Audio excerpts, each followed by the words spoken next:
Yep. Oh yeah. Yeah, we know how you guys are. Wait for that little notification to pop up on your phone, and then everybody wants to come in. Yeah, they see us having a good time and they're like, I'm jealous. And then they Yeah. come in because they're Yeah. We jealous. know. We know. We know. Look, I did that, and I just pet my cat, and all this hair just flew off my hand. Ah, God, I feel like sometimes I have to vacuum my face to get all the cat hair off of me. Vacuum your Anyways, whole life. well, I have this. Oh no, I'm not a clean freak. I just have this thing about stuff on my face. If Mm. it like tickles me or feels weird or it feels like a hair, I have an aversion to hairs. That's like I don't like hair much. Think I just got an alert that Beck is live. Beck is live on YouTube Beck and is Twitch. live on YouTube and Twitch. Shut the fuck up. How? What is that Uncle Beck Jenna, guy hi doing? Jenna. Hi Hello, Ollie. Jenna. Stephanie is gonna come by in a little bit. I sent her a Cool. link. Um, Also, anybody in the chat that wants to come in that I didn't give a link to because I suck and I miss people while I'm running around doing errands and I'm trying to set up a stream a day ahead of time on request of Jim Hall, um, let me know and I'll send you a link. yes, this Oh, is open mic, so anyone that is not a dick, except for Dick Dawson is the only dick that is allowed to be here, but anyone else who is not a dick is allowed to join in.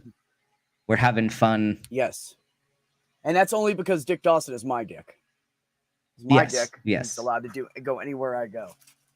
It's kind If of like I seem my buddy, but it's my dick, my dick. Wherever I go, he goes with me, my dick. I'm sorry, I'll stop now. if I seem boring today, it's because we're doing kava and I Mm-hmm. got the brain fogs. So I'm not in a bad mood, I promise. I'm just really chill today. Yeah, yeah. We're all just hanging out. I told you it wasn't sitting on there Beck's right. breaking stuff. Oh, I'm playing with new equipment and I'm trying to adjust it and get it in the right place, and it's kicking my ass. So, everybody, give me a minute. What's up, Ox?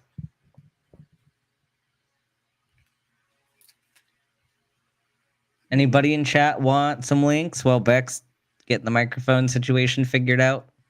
I mean, I can still talk, but my my entertainment center is awkward for the shape of the clip, so I'm having problems. Yeah, it happens. Yeah, it's happening right now. So it definitely happens. Definitely does happen, guys.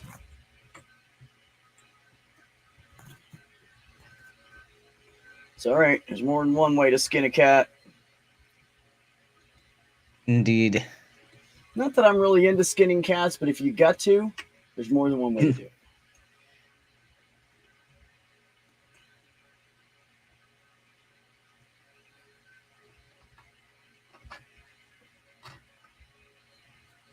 Might also be quiet tonight because Godless Granny's still alive. Oh yeah, yeah, yeah. That's totally happening right now. You're right. I Yeah. totally forgot she was live. Yeah, everybody will show up in about 30, 45 They'll show minutes. up once Yeah, she that's like literally stops how it being. happens. Yeah. 30 to 45 minutes, everybody will be here. Yeah. Yeah. It's always how it goes. Somebody else is live and then they're all there and then Right, right. Oh, I they got her feel on there bad for good us now. and come over here.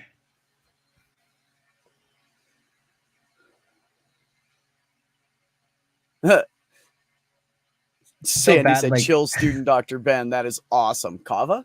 I'll need to look it up. ooh, kava's fun, yes. Yeah. I It's I actually, feel you can get bad. it at pretty much any head Yeah. shop these days, Sandy. Any place that sells like pipes and bongs and all that shit, they probably have Kava.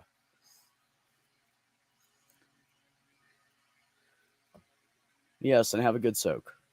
So thanks for coming by, Kira and Ox and Sandy Goodnight and Marie and Jenna and Commander and Ollie and did I say Ox? Yeah, I think that's You said everybody. ox, yeah. Yeah. Yeah, I think that's everybody.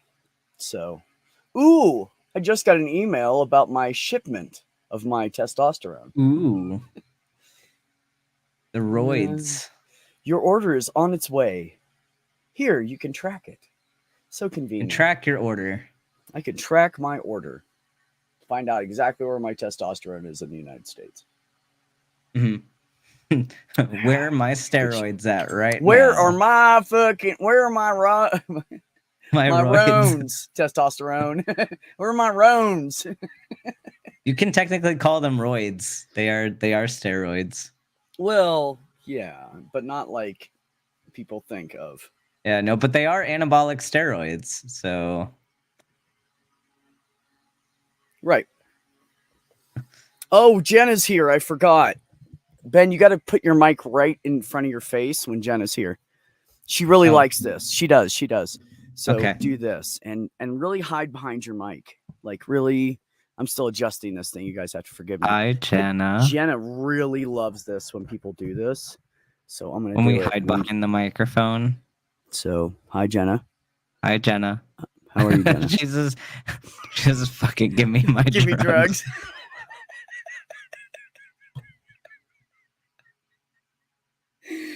Oh, yeah, Jenna always loves it. She went on a rant about one of those. See, she hates it. There was this woman she went on a rant about, and she was like, every time she records, her microphone's like right in front of her face some way. And like she's hiding behind it. Like you can't really see me. We love you, Jenna. Oh, she's my buddy. She's my little niece. I love her to death. I miss seeing Jenna around in the open mics. Yeah. She's always Jenna. busy. I'm busy. I got a boyfriend now. I'm busy. Jenna with her boyfriend. Me. That's how it is now, huh? That's what's going on. I love you both too. Made me crack the hell up. Good. It's kind of my goal with my stupid, crazy humor that only some people can truly understand in this world. Mm-hmm. Yeah. Yeah. Luckily, Ben's one of them, so I don't get rejected. Although sometimes he just gets quiet, and I'm like, yeah, he didn't get that one. It's okay. No. Yeah. And I'll go tell my brother, and he'll laugh, and then I'll be like, Ben didn't get it. And he'll go, nobody but our family's going to get that. And I'm like, yeah, you're right. That's what it is. I remember we have like inside jokes. You know, our family has like hundreds of inside jokes from. I mean, we just spent so much time together growing up. We lived on a farm. Like we didn't leave often. You know, we were in the middle of nowhere. So there's one time we were all behind the scenes talking about humor. Oh no, don't say Jenna. that. I can't even believe that. You're brilliant. I don't even believe it. Yeah. I don't believe it. Hashtag burnout. Yeah, well, that I believe. On the topic of inside jokes, though, we were Shane. backstage one day. It was Beck, me, Phoebe, and Stool talking about British humor. And like Phoebe and Stool are playing these clips that are like iconic British humor. Like if you thought of classic British humor, like that's everything they were playing, and they were cracking up. And Beck and I are just sitting there like, why is this funny? I don't understand why this is funny. And they, I mean, some of British humor I find funny, but it's got to be the big guys like Monty Python. Like they, do like best. some of it. I'm sorry, but the other people that aren't like that, then I'm like, nah, I kind of want Monty Python. That's my problem. But it's just I'm like biased. Humor is very cultural, and it's interesting to see like the differences in what makes people laugh based on where we're from. And but that was just super funny because they laugh at some things that like I don't know. It's like I don't think this is quite that funny. Right, Shane? No, no, don't say knee. No. You need to get me a small strawberry. Yeah. Like when it's big and over the top, it's definitely easier to understand.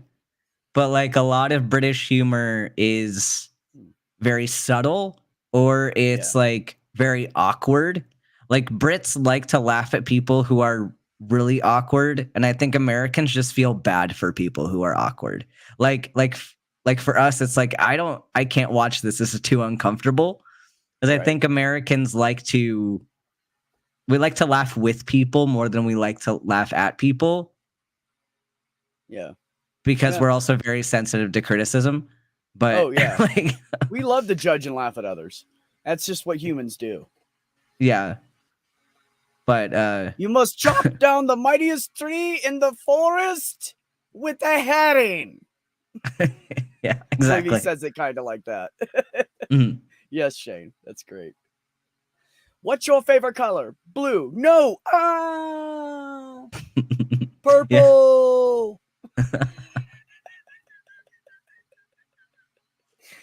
How do you not know your own fucking favorite color? Like, Jesus Christ. Yeah. Blue. No, purple. Yeah, the one sketch that Phoebe had shown us was that we actually did laugh at. It was the one where, but it was like very obvious sketch comedy where the guy was responding to the question before. Like, so he was getting asked the quiz questions, but he would respond to the one that was previously asked and not the one that was currently being asked. Oh. And so it was like the responses were funny for the question that was being asked, but it was the correct answer for a different question. That was funny. But that's like very in your face humor. Yeah, But absolutely. yeah. People call me Tim. Yeah.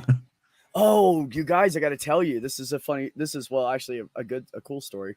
So right down the road from me is this place called Beer Creek Brewing Company. That was the place I was telling you that they make their own beer, and they have like blood orange cider.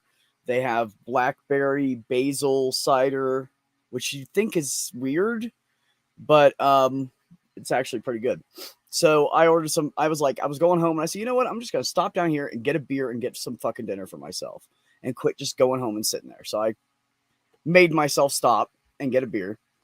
And they have a huge patio and there's big fucking trees like oak or maple or something, I don't know, above it. And it's like really shaded. It's beautiful. There's always a breeze through there because it's out it's away from the city. It's like about 20 minutes outside the city. So I go in there and I ordered something, and the lady brings me my food and goes, Beck. And she said, like the artist? And I said, yep, that's me. And she goes, I like that name. And I said, thanks. I picked it myself.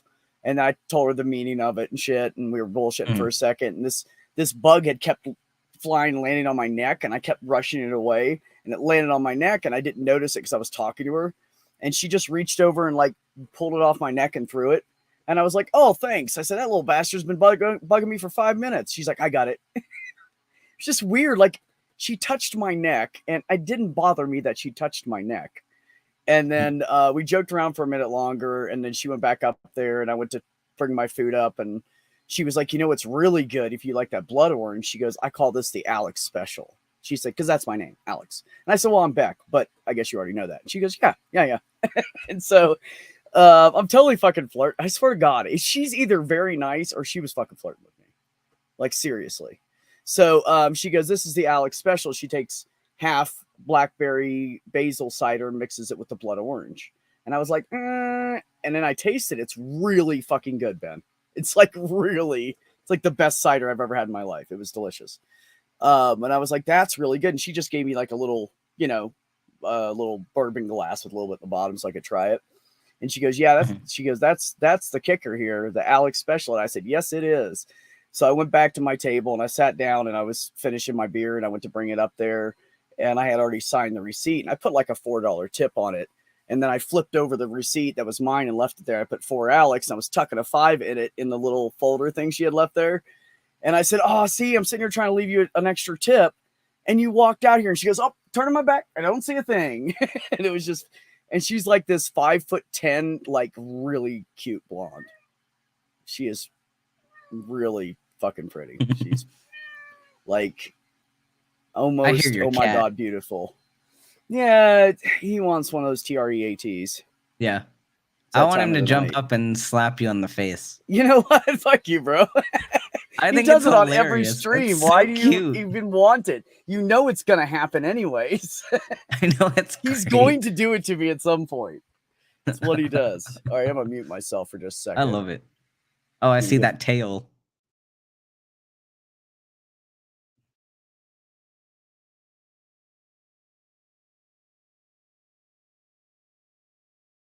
I would agree, Ox. A little touching is a good thing.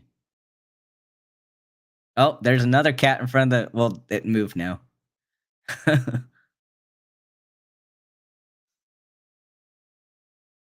We can't hear you. You muted yourself. The funny thing is I have food stuff down there, and if I stand up to like make myself something and I open that, they just ignore me. But if I'm sitting down and I reach over to grab it, they know I'm getting treats. It's the only time I reach in there. So they figured it out. So now if I'm getting treats out, or if I'm not getting treats out, I'm standing up, they know, and they just won't even walk over. Like they're pretty smart. You don't want that? She sniffed it and looked at me with her ears back like, what the fuck? She seriously just did that. She doesn't want it? I said, are you going to eat it or not? Do you want that? And she was like, and then she just like put her head down. She started eating it. I don't think they're her favorite treats. Oh. But she'll eat them anyways because he's eating them. And if she's eating them, he's got to eat them. And if he's got to eat them, then they're ridiculous. What are you doing? I want to do that.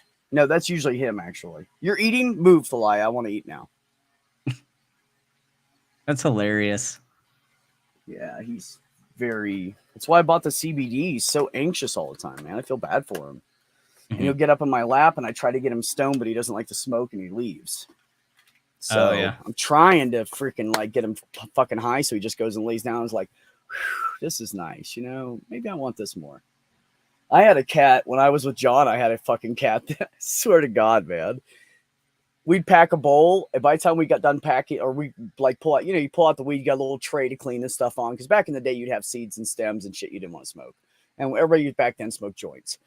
So like one of us are breaking it up, getting ready to roll a joint. The cat would come over, my cat, of course. His name was Ripple. Long story. Anyways, so he'd come up and jump on top of the coffee table, and he'd lay down and just sit there and watch you roll it. And then when you went to light it, he'd get on the couch between me and John and just sit there looking out like we were, and then just looking up at us like this. Waiting. And then I'd hit it and I'd blow it in his face, and he'd close his eyes and put his ears back and stick his face right in the middle of the smoke stream, and just go. And he'd do that like once or twice, and then he'd go lay on the coffee table and he'd be like, so he was like, and then he wouldn't move for like 3 hours. That cat loved to get stoned. He knew exactly what he was doing. He did the same thing for like 2 years. Oh yeah, he knew. He knew, yeah. I got him high one time because he was being nosy and he kept trying to sniff it. And I was like, dude, this isn't catnip. Because he had already rolled in catnip. My weed. He got it into my weed and rolled all over the carpet with it because he thought it was catnip. And I had to go around and pick it all out because I was broke. And I had spent the last of my money until my paycheck on that pot. Oh, no. He didn't even eat it. He just, I picked it all out of the carpet. It was fine. Thank God it wasn't like shag carpet. But oh, no. For like 2 weeks, I had little strings of carpet or cat hair in my weed.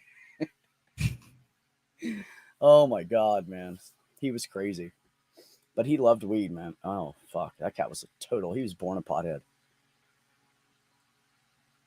That's hilarious. Ox says, my wife's mom had a cross-eyed Siamese cat. She would get mad at us for moving the furniture around when the cat was outside because when it came back in, it ran into everything.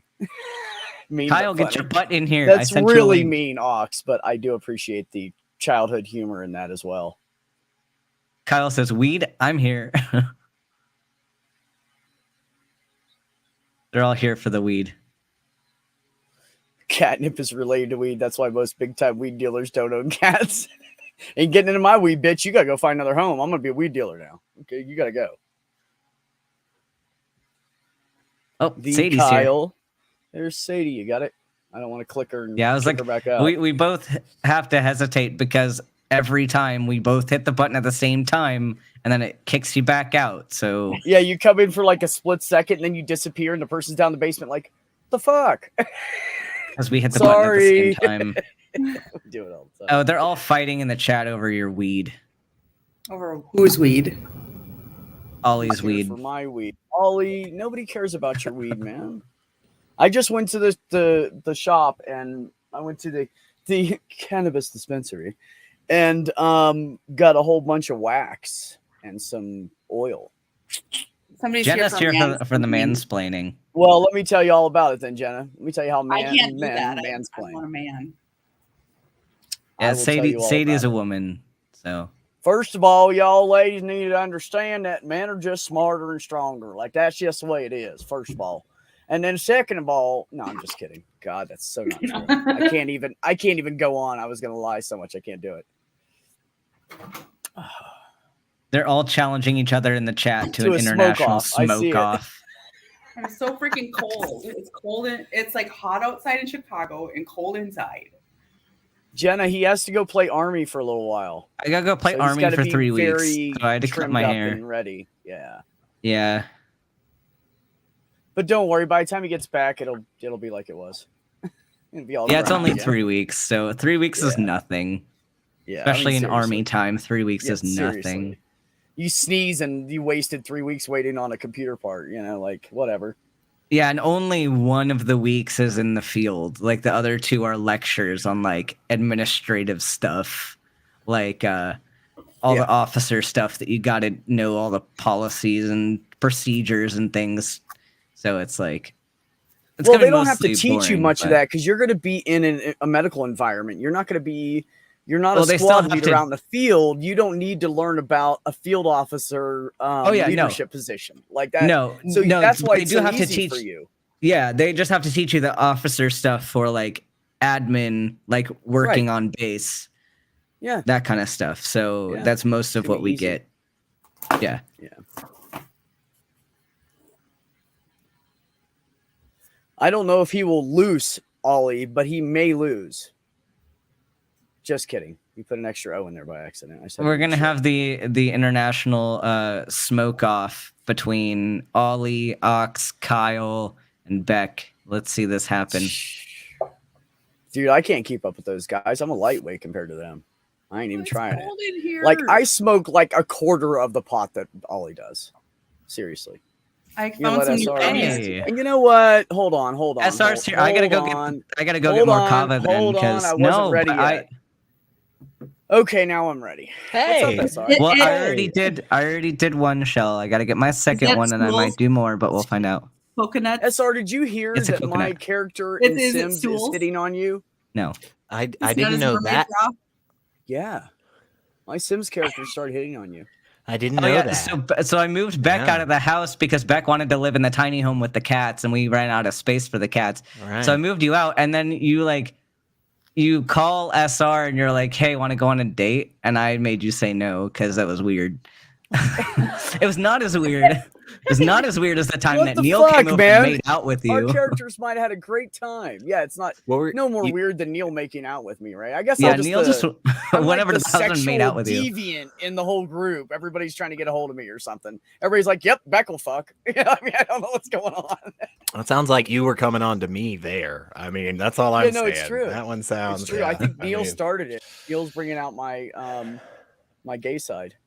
Ben was telling me, I think, the other day, like my character was like waking up after a nice long rest, instantly like smoking some pot, and then like researching some shit for hours or something. And I was like, that sounds right. Yeah, you're That seems researching like a logic Friday. versus instinct, Yeah, which see? was kind of on brand.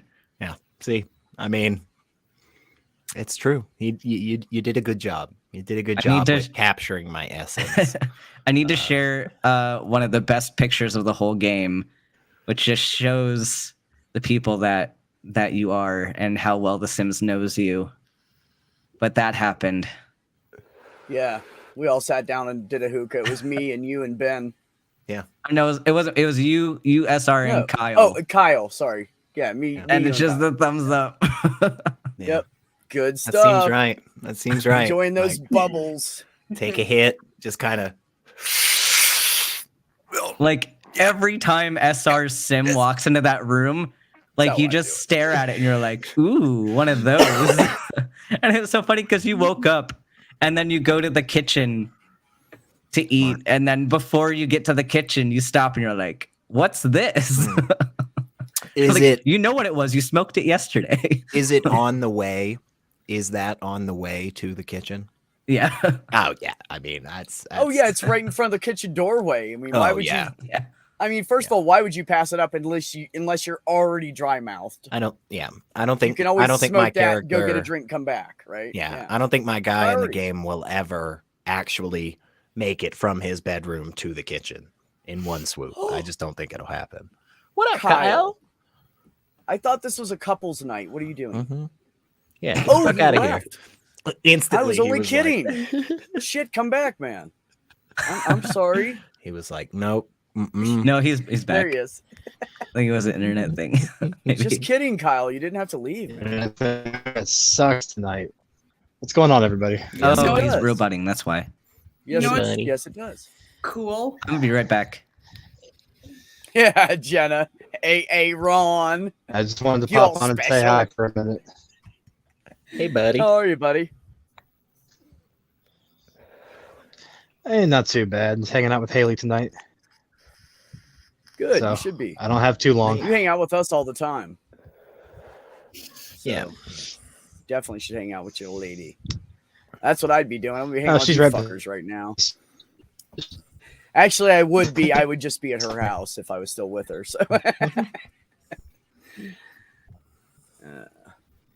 Oh, yes. Don't you hate that shit when like a woman just like destroys your fucking heart and just like hurts you financially and mentally and all this emotionally, and then later on you're like, I'm not mad anymore. I love her still. I'm like, what the fuck is wrong with me right now? I The think that fuck is happens wrong when with me? every time you're in a relationship with somebody. Yeah. No, that doesn't happen to me. Normally, if I'm done with somebody, like the only thing I'll miss is damn. Like I'll think something. Literally, this is literally what I think. I'll be honest. Damn, So- she did suck cock really good, but otherwise I won't miss her.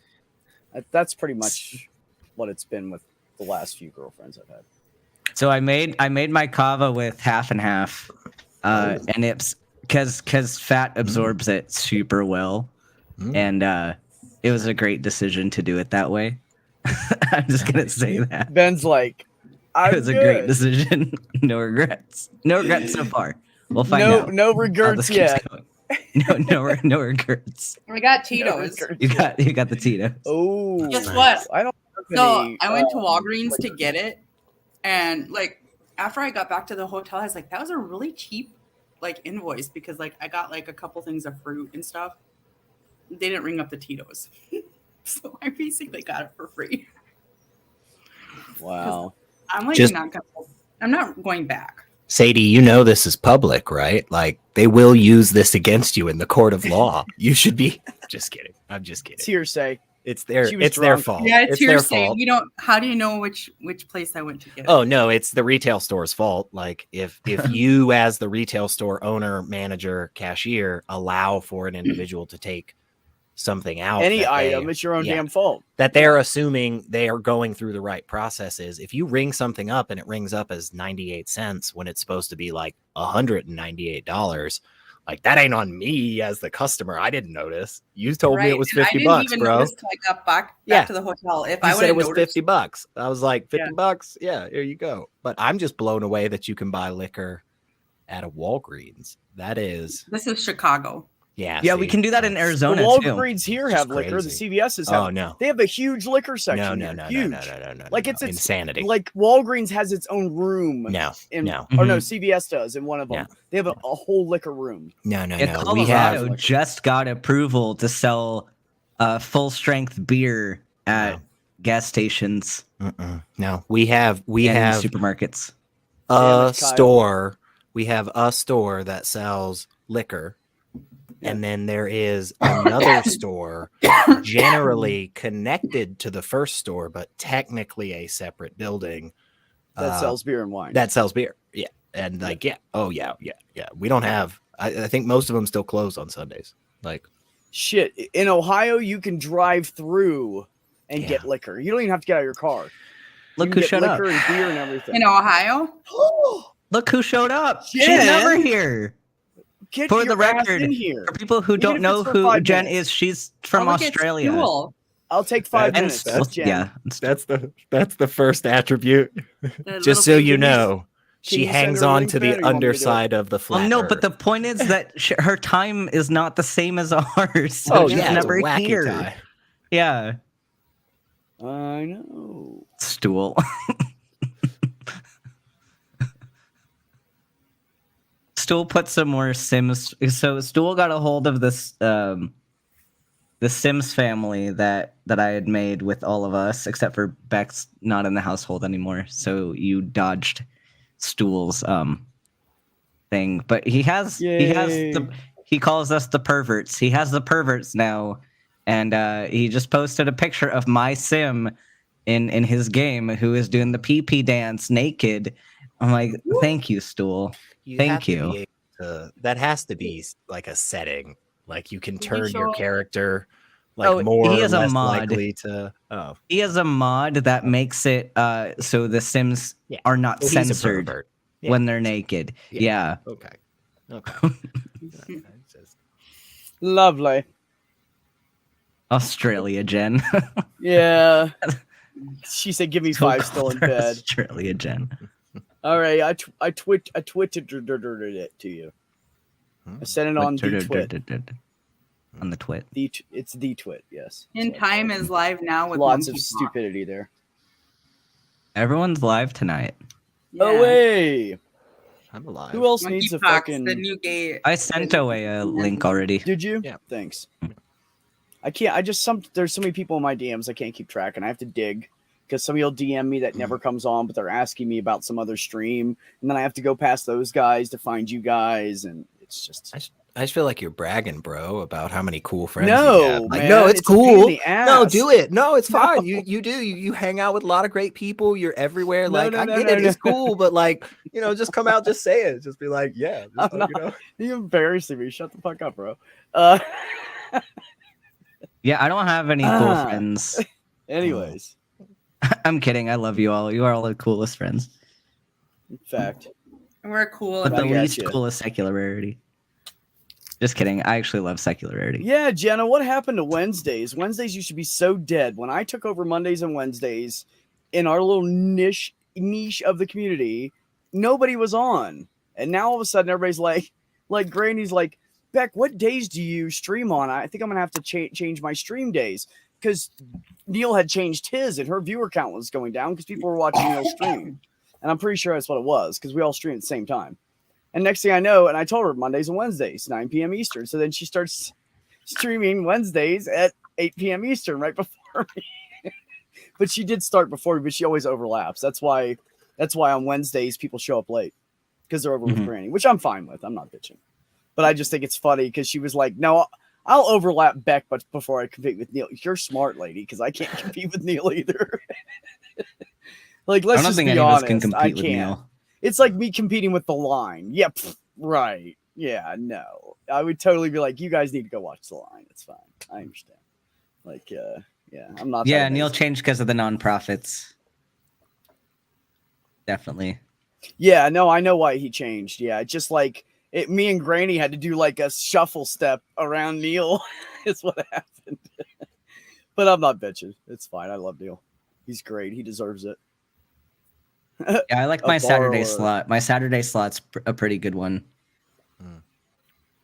It's during the Shane, day, though. I'll have you know that I have never given out a bunch of wrenches at once. Everybody that has wrenches were given out separately at times where there wasn't a lot of mods in my. This is true. When there was a lot of mods in my chat, and I only had like one, and I always like to have 2 or 3. So I give out. Oh, this person wants a wrench. Fine, I trust them. I know I've known them long enough now. Give them a wrench, Yeah.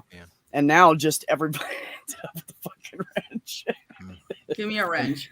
And It's just the speaking way it of is. speaking No, I of can't give out wrenches, anymore. I'm sick of that- hearing about it. that Shane Billowitz guy has a YouTube channel where he does make some great stuff. I just will mention, and this is a downside, this is a negative, so take this into account, y'all. But Yeah. I do not have a wrench on that channel. I'm pretty sure. So I think that's a problem. I think I that don't think I shows can the hang out with problem of him. the. It's not but- good, man. But his videos are good. His videos are good. But School like said again, Dr. Venus make me an OA sim to play with. You want me to make you a borrower? Okay, yeah. You know, SR, I've noticed that the streams that you're modded The in, dollhouse it is. I'm in not, this room. and the streams that you're not modded in, I am. Yeah, So, like, somebody's doing something right. wherever we are, there's a mod. I swear to God, it's true. Yeah. It's like we're opposite. That's nice. Kyle. Oh, so you're saying I should Hey. revoke SR's mod from my channel? No, that's one of Yeah, our overlaps. Put a dollhouse Leave it in his room. You know, for the little people to play with. there. Oh my God. Overprotected atheist asked, "Will I be tiny?" Are you kidding me I right can't now? Aren't make you you like tiny. 5'1"? No, in The Sims you can't make anybody Oh no, tiny. you can't. You can't do heights. If we could, like Neil and Mikey and Kyle and everybody, be way taller than Ben and I for sure. So, like almost all the guys would be taller than me and Ben. Can I ask See- how tall we all are? I am 5.5 on the dot. I'm 5'4". You're Okay. 5 foot back? No, 5.5 that's 5. on the Oh. dot. 5'6" on the I'm dot. 6. Okay, I'm sorry. I was like, you're not 5 foot. Could you imagine? Yeah. So I mean, weird. I know I have a I'm few 5 friends. Yeah, I have a few friends. But see, I know you're small, Ben. I've seen pictures of you. It's not small. He's just Yeah, under I'm height. I'm super dysphoric about my height. Just letting y'all know. oh, So like, I'm sorry, please be man. gentle about. No, you're all good. That's but just why like I was trying to jokes, just like jokes about my height. Like I don't like it because it's something that like, because I don't mind sharing it, but society likes to base your value on your height, and it's Oh, dumb. very much. And like so. the fact that Yeah. like estrogen closes your growth plates. Like the reason why I'm so short is because I'm trans and because I was assigned female.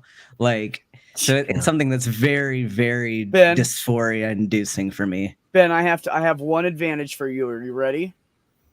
Jenna said if Dr. Ben is going to bed, I'll be able to hug him into my bosom. Mm. Appreciate Yeah, being I short mean- sometimes, my friend. There's a lot of boobs in your face. Yeah. I gotta I mean, say, it's true. And it's all the true, tall but guys got to it would look be down nice at the to- boobs. But they're right here for you, bro. I like that's heaven. I think that's what one of the things that my kid is upset about too, because they won't be able to start teeing before that happens. Yeah. And it's yeah. like, Yeah. I can't imagine being a kid and knowing, but can't because one of your parents won't do it. And Junie, I'm the shortest guy in my family. I used to be the tallest female in my family, but now I'm the shortest guy. See, how I'm the that shortest position guy in my shifts? family, and I'm not recognized as a guy in my family. So Yeah, well. it's just all around not a good time. I They still haven't been dead name around you? anybody in my family except for my brother Richard, so I don't know how it's going to be with how they react to me in person. It's always different when you're in person with somebody. It's hard because my kid won't use their chosen name around their dad, so they get stuck being dead named the whole time because they don't want to talk about it with dad because dad doesn't. I mean, it's really frustrating. I kind of don't blame them, Yeah. considering but it's hard what that because side of the family is like. Yeah. to go to Texas for 3 months and be dead named. Yeah, for sure. I know But then my This too, so that's another scary thing. so my mother has been not to like put all her information out there, but my mother's been hey Jen in a relationship with a woman for over 20 years now, most of my life. Wow. And when it comes to either of their parents, specifically, the rest of the family, the brothers and sisters that they both have, don't have a problem talking about it. But with parents, most have died at this point. But for over 3 decades, they just did not talk about the fact that their daughter was in a relationship with a woman.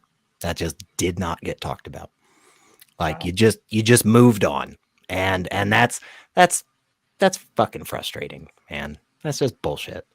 Like I don't need you to sign on and necessarily get super excited and be a cheerleader for me, but just completely ignoring something like that, Yeah, an it's aspect of bullshit. someone's life is like that's just fucking ridiculous. But Yeah, so anyway. I came out as trans to my family this recent December, and a few people know how that went down. But to give you all a taste of what my family is like, so and they're still like pretending like none of this ever happened, basically. But I don't get I had that. asked, Don't. I had asked that my family call me Hey, Deb. Ben, which is my preferred Right. name, and the response I got from my mother, because my family's super religious, and they strongly believe that names have meanings, and they said that in Hebrew Ben means son, and she can't call me that because I'm not her son. This is what I dealt with my family. Makes me So- cringe every time I hear it. That sounds like a perfect like, reason this to choose isn't- the name. That yeah, sounds like so a this great isn't reason. just something that like, oh yeah, my family is like not like supportive or like not being affirming. Like, no, they said that to me. Yeah, they're outright is- against. Blatant rejection. Yeah. And like it's really painful to say that because it just Yeah. I'm sorry. it hits really hard. And hard. like the first time in my life that I've been me, the first time I've ever been happy with myself, like ever. Yeah. And they refuse to acknowledge it, and beyond that, they outright reject it. So, As a like mom, when yeah, yeah, I understand that it's hard to like use a new name because like yeah, names do have meaning, but like that's not I would never like like it's hard. I don't know how to explain it like as a parent because you do feel like a little bit of a death, but then you still love your child, so you want to respect them. Well, you get used to using that particular name or those pronouns for so long, but when it comes down to just what you said, Sadie, what's the point of arguing or saying no or whatever? I love my child. It doesn't Right. matter whether they identify as male, female, or as a Furby. I really don't care. I love my child. You know, and exactly. it actually makes me ill that people reject children, Thank and you. Yes. it makes me ill. I mean, Ben, Especially when the Literally. Yeah. statistics like of being a child being accepted Mhm. are so high, and like if you don't accept them, it's the chances of suicide are so high. astronomical, Like astronomical. I can never like do something to hurt my kid that way. There's a lot of. I was Sorry. go ahead, Jen. I was going to say that a lot of it comes down to that concept of children as possessions. Oh my god. Mm, Beautiful, Jen. That's where a it good is point. Yeah. Mm. And I hate that as a parent myself. I absolutely hate that. My girls are not my possession. They are their Yes. own individuals, and I am there to support and help them. Yes. That That's is your right. role as a parent. Help and That's right. support. Absolutely, that was That was beautifully said. exactly This what I was- was thinking. Yeah. And this is a similar thing happened when I came out as atheist, which was just like I kind of was forced to do that. My family basically has had a few interventions with me like along the way because Yeah. basically Sorry, Ben. because at one point I was still living with them because I was working 911 and trying to get into medical school, and like you don't get paid shit like as an EMT, so Not at all. like you're making minimum wage, if that. Saving people's lives. Yeah, which it's is ridiculous. really So I was doing that, and then Totally I stopped going to unrespected church. profession. I had stopped going to church, and they're like, so they basically had an intervention there of like, yeah, if you're gonna live here, you're gonna go to church. I was Basically, like, no, I'm conversion not. therapy. They're trying to do. Like, it. Wow. I'm not gonna go to church because I don't believe in that. And that was a whole conversation. At that time, I also came out as gay to them because, like, I mean, everything was kind of forced to come out. And then after I came out as trans, they wanted a whole other like conversation, as if there was a conversation to be had for them to like share their side of things. Like, this isn't about you. Mm, And You like, just hit the nail on the head there. well, and having to like, and I even asked them the question, and they were super offended by this question, which because I think like it's true. The fact that I asked them, do you love me or do you love your expectation of me? Oh wow. Oh. And they got really mad at that question, but that's what I wonder. But then that comes back to the same thing of parents thinking that they own their children, that they that Well, they it's have not even some- just. I mean, Yeah. it's not even just that. It's also the fact that most parents, they love and they adore their children. And they want the best for them, and they want them to have better than they had. So they get this idea in their head of what that's going to be, Yes. not realizing that you can't plan a child's future for them like No. that. You Exactly. can plan money for college, or you can plan, I'll put this money aside, college, or whatever you decide to do. There's this money here. You know, you can do stuff like that, but you can't say, oh, my child's going to be a doctor, or my child's going to be an actor, or my child's. And that actually, you know, like, you that can't do that relates to my situation, because my mom essentially wanted very specific things for me. Like, because I chose the path that I'm on now. My family laughed at me for the path that I'm on now initially. And they finally, like, wrapped their minds around the fact that maybe I am smart enough to go to medical school and to do Maybe. this shit. So But, you grew up in that the home I where was like women meant to be do an that actor. kind of I was stuff. meant to take over the family business, which is the theater business. That was the goal. And I didn't know I could do anything else. So I think like I had just kept not meeting expectations over and over again. And so of course it feels like I'm just like a shit kid, because Of course. I can't even meet an expectation of being the gender I was assigned at birth. Like, I can't even be a girl right. So Oh my like, how God, can I do Ben. anything else right? Oh, Ben. I don't And think then- we should ever aim to meet Hugs, other people's hugs. No, and then here's the fun part. So I'm already a disappointment, right? And then I'm disappointment about to graduate from medical school, but That's right. whatever. And then my little brother, which I love my little brother, love him to pieces. But he's heavily indoctrinated. But I'm giving him, like, I'm being patient with him and my other younger brother, because like I didn't get out of that religion until I was in college. So like the pieces didn't start coming apart until I was an adult, and I'm hoping that the same thing will happen for them, because they're just so sheltered. But my youngest brother wants to be a pastor. I'm like, great. So my family's gonna have their golden child that's doing everything that is the expectation. And then I'm just over here, being an atheist and going on atheist shows, which my family actually did get very mad at me for actively working against God, which they don't even know I'm on the shows. That's the funny thing. My They don't even grandparents know. still think I'm working for Satan. But yeah, So so can this is the journey I'm on, and I'm just ready to, Can I point something out to you, Ben? I hope you realize that you are, for your younger brothers, you're being what your parents weren't for you. Because even though you're an atheist and your younger brother's like, I want to be a pastor, I cannot in my heart of hearts seeing you say, no, that's the wrong thing to do for you. You're going to allow him as your brother to grow and still have brotherly support from you. I mean, maybe it happens, maybe it doesn't, but you're not going to tear apart his dreams. And I think that's important to point out. Yeah.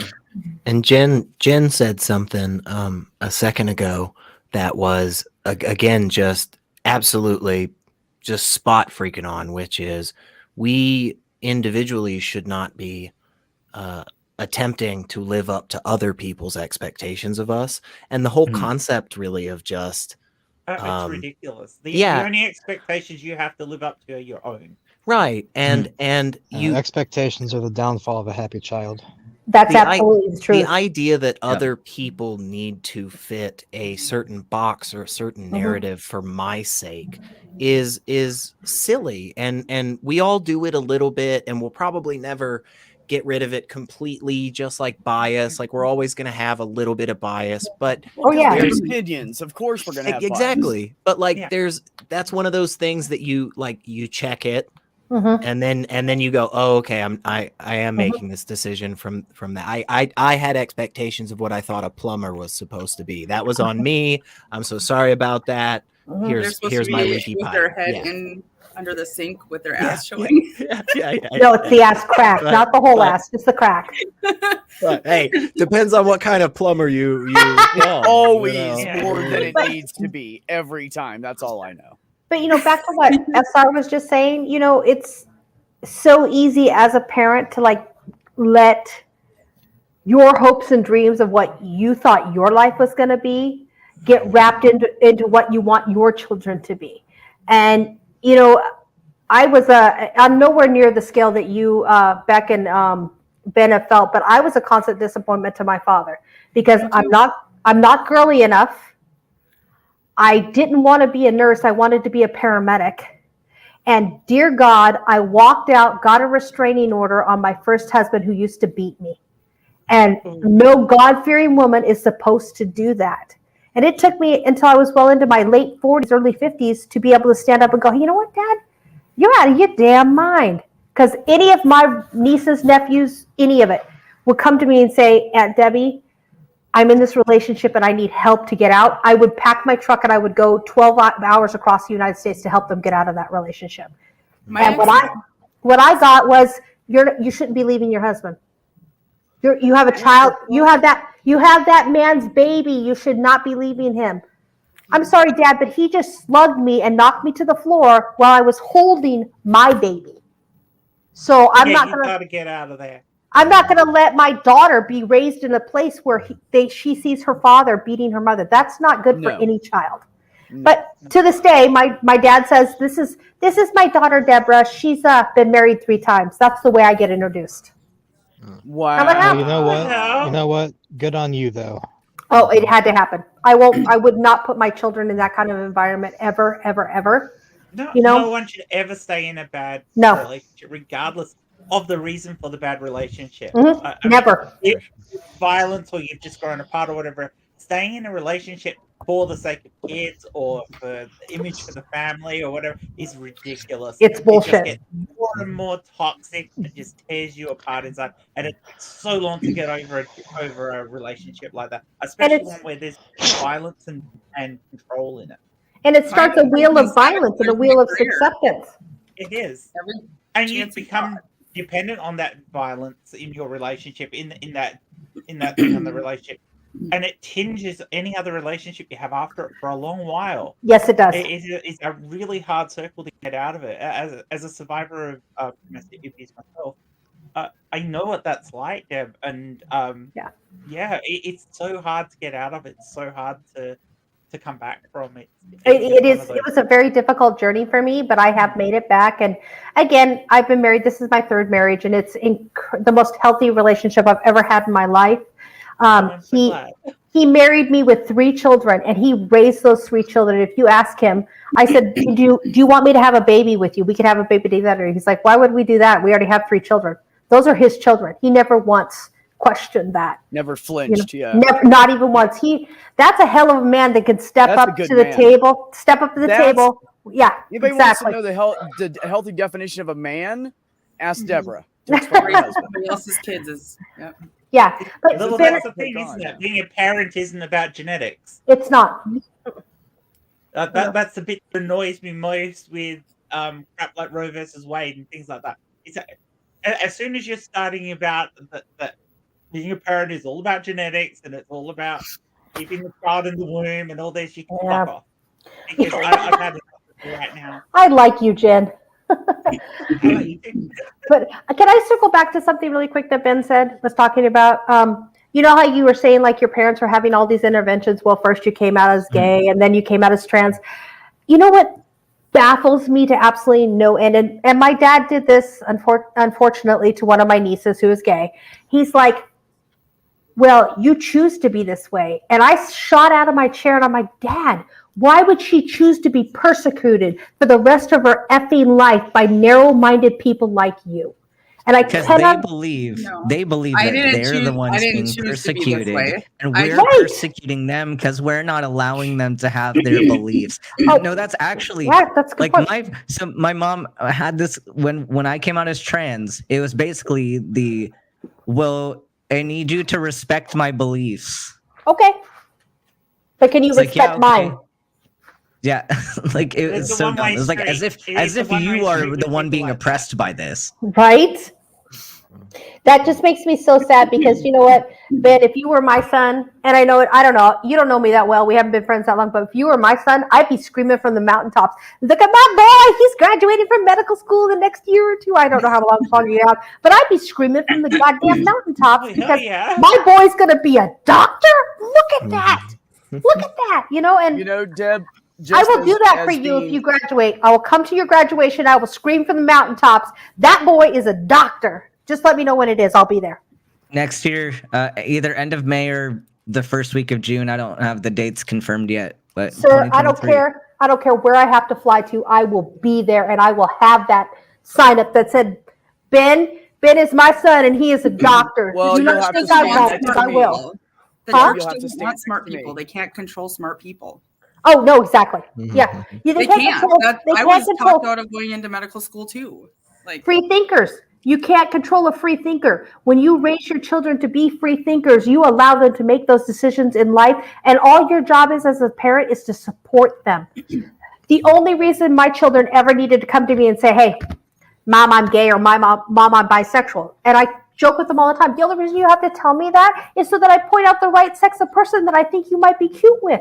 So if my daughter's gay and I'm like, hey, what about that boy? She's like, mom, I'm not really into boys. Oh, well, what about that girl? Do you like blondes? That's all I want is happiness for We're my not allowed babies. to I do just want that. happiness, my kids are like, shut up, mom. I Can't do that. in things, I with you, Deborah, I had a conversation with my youngest daughter about, because she's not sure about her sexuality still.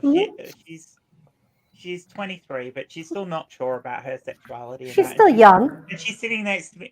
We went for a drive somewhere, and she's sitting in the car next to me, and she goes, "Are you still going to love me if I do turn out to be gay?" And I'm like, Yeah. what the hell is you being a lesbian got to do with whether I love you or not? That's ridiculous. Right? I just hope that you're happy and you find somebody who treats you well. Mm-hmm. That's all I care about. Jem, when I found my kid, well, when my friend found my kid for me on MySpace, they were having a conversation about me, and my kid goes, I just don't want them to be disappointed. Well, I'm going to use the hers because it's just too hard to change the whole story. I don't want her to be disappointed in me. And my friend goes, why would she be disappointed in you? And Ashley said, well, because I'm gay. And Melissa started laughing. She goes, honey, your mom's gay too. And she was like, awesome. Oh my God, we're going to get along so good. Well, I mean, and I didn't believe my daughter actually having the conversation with me. I mean, considering my history and everything, and I'm always open with my kids. I like, and you really, I didn't say it, but I felt like saying, you really think I would judge you in any way at all? Like literally, right? Why would I judge you at all? You know, it's like it's like. Sorry, go ahead, Sadie. I said I didn't choose to be gay. No, you were born this way. I was in the good Christian girl marriage with a man, and it was for 15 years. Hell? It was hell because it must have been hell. Yeah. No chemistry. That's a long time. I didn't know. Like I didn't know because it was so suppressed. And when I finally realized it, I was like, I was jealous of lesbian. And that's the thing. All of us. So proud of you, Sadie. Any of these journeys have been suppressed in some way, either through religion or through the time we grew up in. It is so much easier for kids now, even though it's not easy, but it is easier now for kids growing up than it was for somebody like me growing up in the 70s and 80s. It's like, yeah, that you're not. You just don't talk about this stuff. And it was harder for us, but there was that level of suppression. Had I grown up with the parents I had, but grown up in the 2000s, I would have come straight out. Right? It would have been a totally different story, right? Yeah. I just have to Because say Hi, that Stephanie. we have a bunch of people here, and the majority of them are trans, and I'm loving Yep. it so Oh, much. that's fantastic. Yeah. Okay, Oh, can- there are trans people here? What the fuck's going You know what's on? funny is I'm Majority so used to the Yeah. community. I'm so used to being in the trans part of the community now. Mhm. I don't even notice. And Ben will say Yeah. something. Yeah, I'll go, "Oh fuck yeah, there's a bunch of trans people here."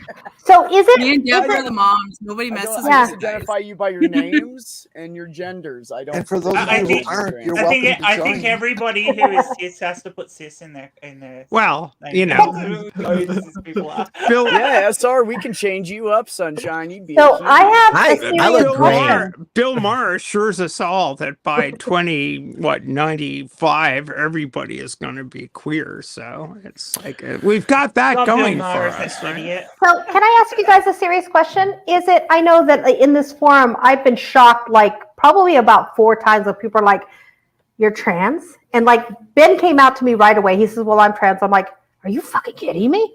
And then my mind was blown again by Beck. But is there an appropriate way to bridge that conversation with a friend of yours, or do you let them come to you?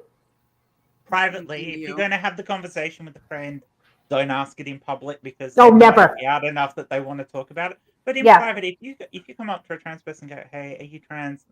Most of us will go, "Yeah." It's Okay. fine, unless of course it's unless of course the person who's asking you is not safe to come out to. And Okay. With And some okay. people, Understood. with some people, what I prefer to do is simply say, you know, we've become such great friends. There's nothing about you I wouldn't love. Yeah. And then you just Oh, open the gateway nice, saying this is nice. a safe Start it space. with the positive. Yeah. Yeah. I that's love a that. great way. So, Use it for Beck, anybody. Beck, I heard you say that you wanted me to come to something with you also, because I'm going to Ben's graduation now, y'all. So, No, was there I something you wanted me to do? If you're going to his graduation, you're gonna gonna have to stand next to me.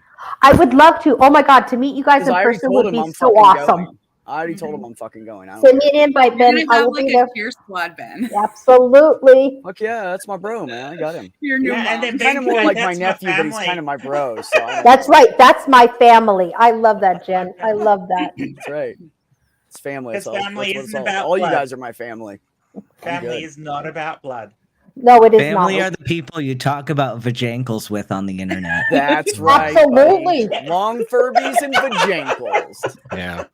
I was going to say, family are the people you hit up when you need an extra 10 spot. So, by the way, if anybody of you here, since we're family now, I can use $10. So. You need a 10. You Just- need $10, SR? Yeah, I'll yeah, send we'll you talk. $10. We'll talk. Yeah, Okay. we'll talk. I'll give you $10. I'm a Nobody- mama bear. I protect everybody. So, you know. Me too, Deb. Yeah. I don't No- mind. I no send- one- I'll- no I send one- people money all the time. I don't give a fuck. I don't need all of it. I'll live. The schools know too. Like I go to the I'm the only one of the only parents that's allowed to like participate with the GSA clubs because the rest of the parents don't even know. Yeah. No one in That's my so sad. That's sad. I'm sorry, Stephanie. no one in my entire life has ever asked me, "Are you trans?" Really? No one. Really. I thought, now, hang on. Not Stephanie. ever? I have I'm going to heard. tell you, Stephanie, when I saw you the first time, I had no idea, and I can usually ping everybody. And I had no fucking clue. Ben Shapiro told me that you can always tell. No. And you're No. telling me that that is not true? You're Every telling me single I No, thought time it you was- go He to said- either people. Okay, so I transitioned at the age of 44, or started transition at the age of 44. Either people knew, or I told people. I had this stretch of time between 44 and 58 ish, where I just didn't discuss it. Either they knew or they didn't know. And so a preponderance of people when I was 44 obviously knew. And then it sort of evened itself out over time. And I decided to, like, for political expedience, mostly because the government was coming after my ass. And it's like, I'm going to have to let the people who knew know that they had to do something to allow people like me, you consider me your friend, then you need to fight for the people like me to be able to be themselves. Yes, ma'am. And that was my coming out at Yeah, well, I point. It was 2000. Stephanie, It was 2018 when the Trump administration proposed that Health and Human Services proposed to define sex as immutable and defined at birth. Yeah. So that was between 1998 and 2018. Fuck, that's 20 Find years. at birth. I Yeah, totally, 20 Stephanie, years. I have to That's applaud you. that's when I became an activist, quote unquote. Right on, right on.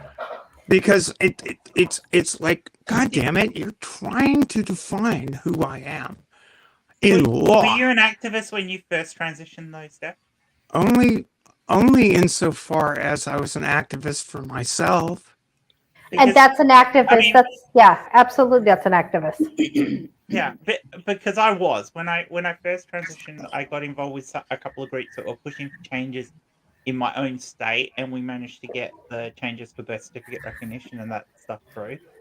Then after that, I got to the point where it wasn't no one was questioning who I was. I passed well enough, and I just went, look, this is ridiculous. I'm better just living my life and doing my own thing because the laws have changed here. It's fairly comfortable in Australia, or at least it was at the time. It still mostly is. There's a lot more of the turf type stuff that happens now. Oh, by the way, good on you getting rid of your goddamn prime minister. Right? Yeah, I was about Good work. to bloody cry. Everybody needs to clap for Australia. Yeah. So, Stephanie, I just wanted to say I applaud you for at 44 years old finally saying, I'm going to live my truth and I'm going to be who I am. And I almost feel like you said, fuck what everybody else thinks. I'm going to be me, and that's it. And I don't know if it was true or not, but Did I you just get think there's that such from me strength from there, one of my such old strength. videos? Because that's pretty much what I said when I came out. It Fuck it, what am I wasn't. doing? It wasn't that simple. I mean, it sounds simple, but it wasn't that simple. Oh, I'm not trying to downplay what you went through at all, but I was just trying to say I was proud of you. I was proud of you for realizing what you needed to do for you. Especially what Different time ages, frame her Stephanie, but age you and I was at must that have- point. Because that was I big. grew up in the 50s. Right, that's what I'm saying. And We're six- different I didn't ages, say anything Stephanie, about but your you and age. I must have transitioned about the same time. 1998, 2002. That was my crossover point. There's a huge crossover. There's a huge crossover in our time frame thing. So, because around just over 20 years. Yeah, Bunch that's of like rookies. it's 24 Okay, Jenny, I 24 know years it's a lot ago, longer for you, 24 years Jenny. ago to 19 years ago, right? And it's 24 to 20 years ago. Yeah. That was my time frame. Yeah, so we would have seen a lot of the same things during when we came out and when the stuff the things that were happening then, but the movements were it was a lot harder. There was no real organized. I mean, there was in my state, but that was because we were trying to get through birth certificate changes and things like that. And we were really lucky because one of the highest profile trans women in Western Australia was actually the secretary for the minister at the time. Oh. So she was just right in his ear. Oh, She Oh, was shit. right in his ear, and she motivated us, and it's why we managed to get it through. It Nice, would not have nice. happened had she not been in that position. It would not have happened. We know that, and That's it awesome. meant this state led as far as birth certificate. One of the first states in Australia to make changes to allow birth certificate changes. Unfortunately, since then, WA has it changed from a Labor government to a Liberal government, and then it's back to Labor now, but. WA fell a bit behind after that, so there was a lot of other things that didn't happen that should have happened. But it's still not too bad. I mean, compared to a lot of places, Australia is fairly progressive in that sense. And it's a lot easier for us here than it is in a lot of other countries. It's better than Alabama. So Sure, a lot of things are better than Alabama. Damn the it, Jenny. law in the United States, the law in the United States is so harem scarum depending on your state. I mean, worse at too, the time, because at of the the laws that are- time I transitioned, if you wanted to change your birth certificate in Massachusetts, which is the state I was born in, you needed to have a surgeon's letter. Also, in the United States, you needed to have a surgeon's letter to change the designation on your passport. In the state I reside in now, that was the requirement for changing your identity documents. As far as gatekeeping is concerned, if you wanted to have, we can go. You all can research what the requirements were for gender affirming hormone treatment back in the mid 90s, etc., and before. Yeah. You can do your own research. I don't want to go through all that shit. The interesting thing about that, but you needed to if you wanted to get a surgeon's care, depending on your surgeon, for any sort of gender affirming surgery, you needed to get permission from your spouse. Oh wow! And in certain in certain jurisdictions nowadays, you still do. So it's it's really. Hey, Stags. Oh, what happened to Stephanie? Stephanie, we can't hear you at all. Yeah, your mic. Your Apparently audio. she can't hear us either. Can't hear She us, might yeah. come back. Can I ask a question? We can't Uncle hear you. Beck? Huh? Can you hear that? Can you hear me? Yeah. Nice. But my question is, am I being too nosy if I ask about your child? Not it not really. something- is it Everybody not knows something you except want- for you, I think. Well, okay. So can you fill me in? Because I am a nosy person and I like to know a lot of things. So, What do you want to know about him? well, I'm assuming pre-transition.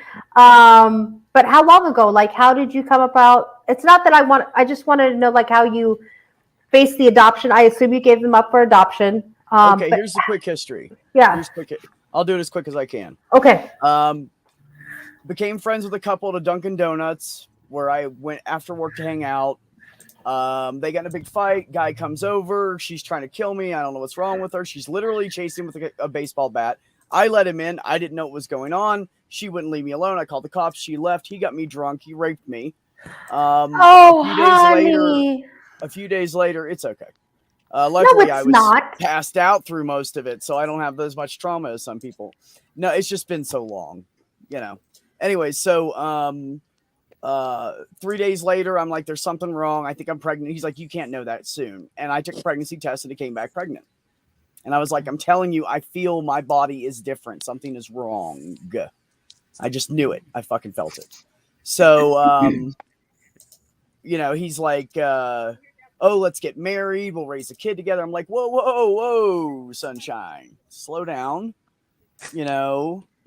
Let me see. I mean, I'm 19 years old, right? Lost my mom. This happened within a day of the anniversary of her death. That's how he got me drunk. I told him about my mom's death and he sympathized with me. He said, you want to drink? And I was like, fuck yeah. Like, I hated my life, I didn't fucking care. And so then he disappeared and just fell out of existence. Like I would call he lived with his mother and I would call his mom's house and she would say, you don't ever call again. He doesn't live here. But he was living with her. So shit like that. So I have the kid. I have to post in the paper that the kid's going up for adoption, who I found a couple, strangely enough, through my hair salon, my hairstylist. She fucking knew a couple and they were fucking loaded rich and they were the sweetest people in the world. But he couldn't have a fucking kid and he wanted one of his own. So yeah, they both wanted one. Anyways, so I had the whole thing set up, blah, blah, blah. He came, they finally got a hold of him and he showed up 6 days after Ashley was born. And I couldn't stop the custody because I already gave it.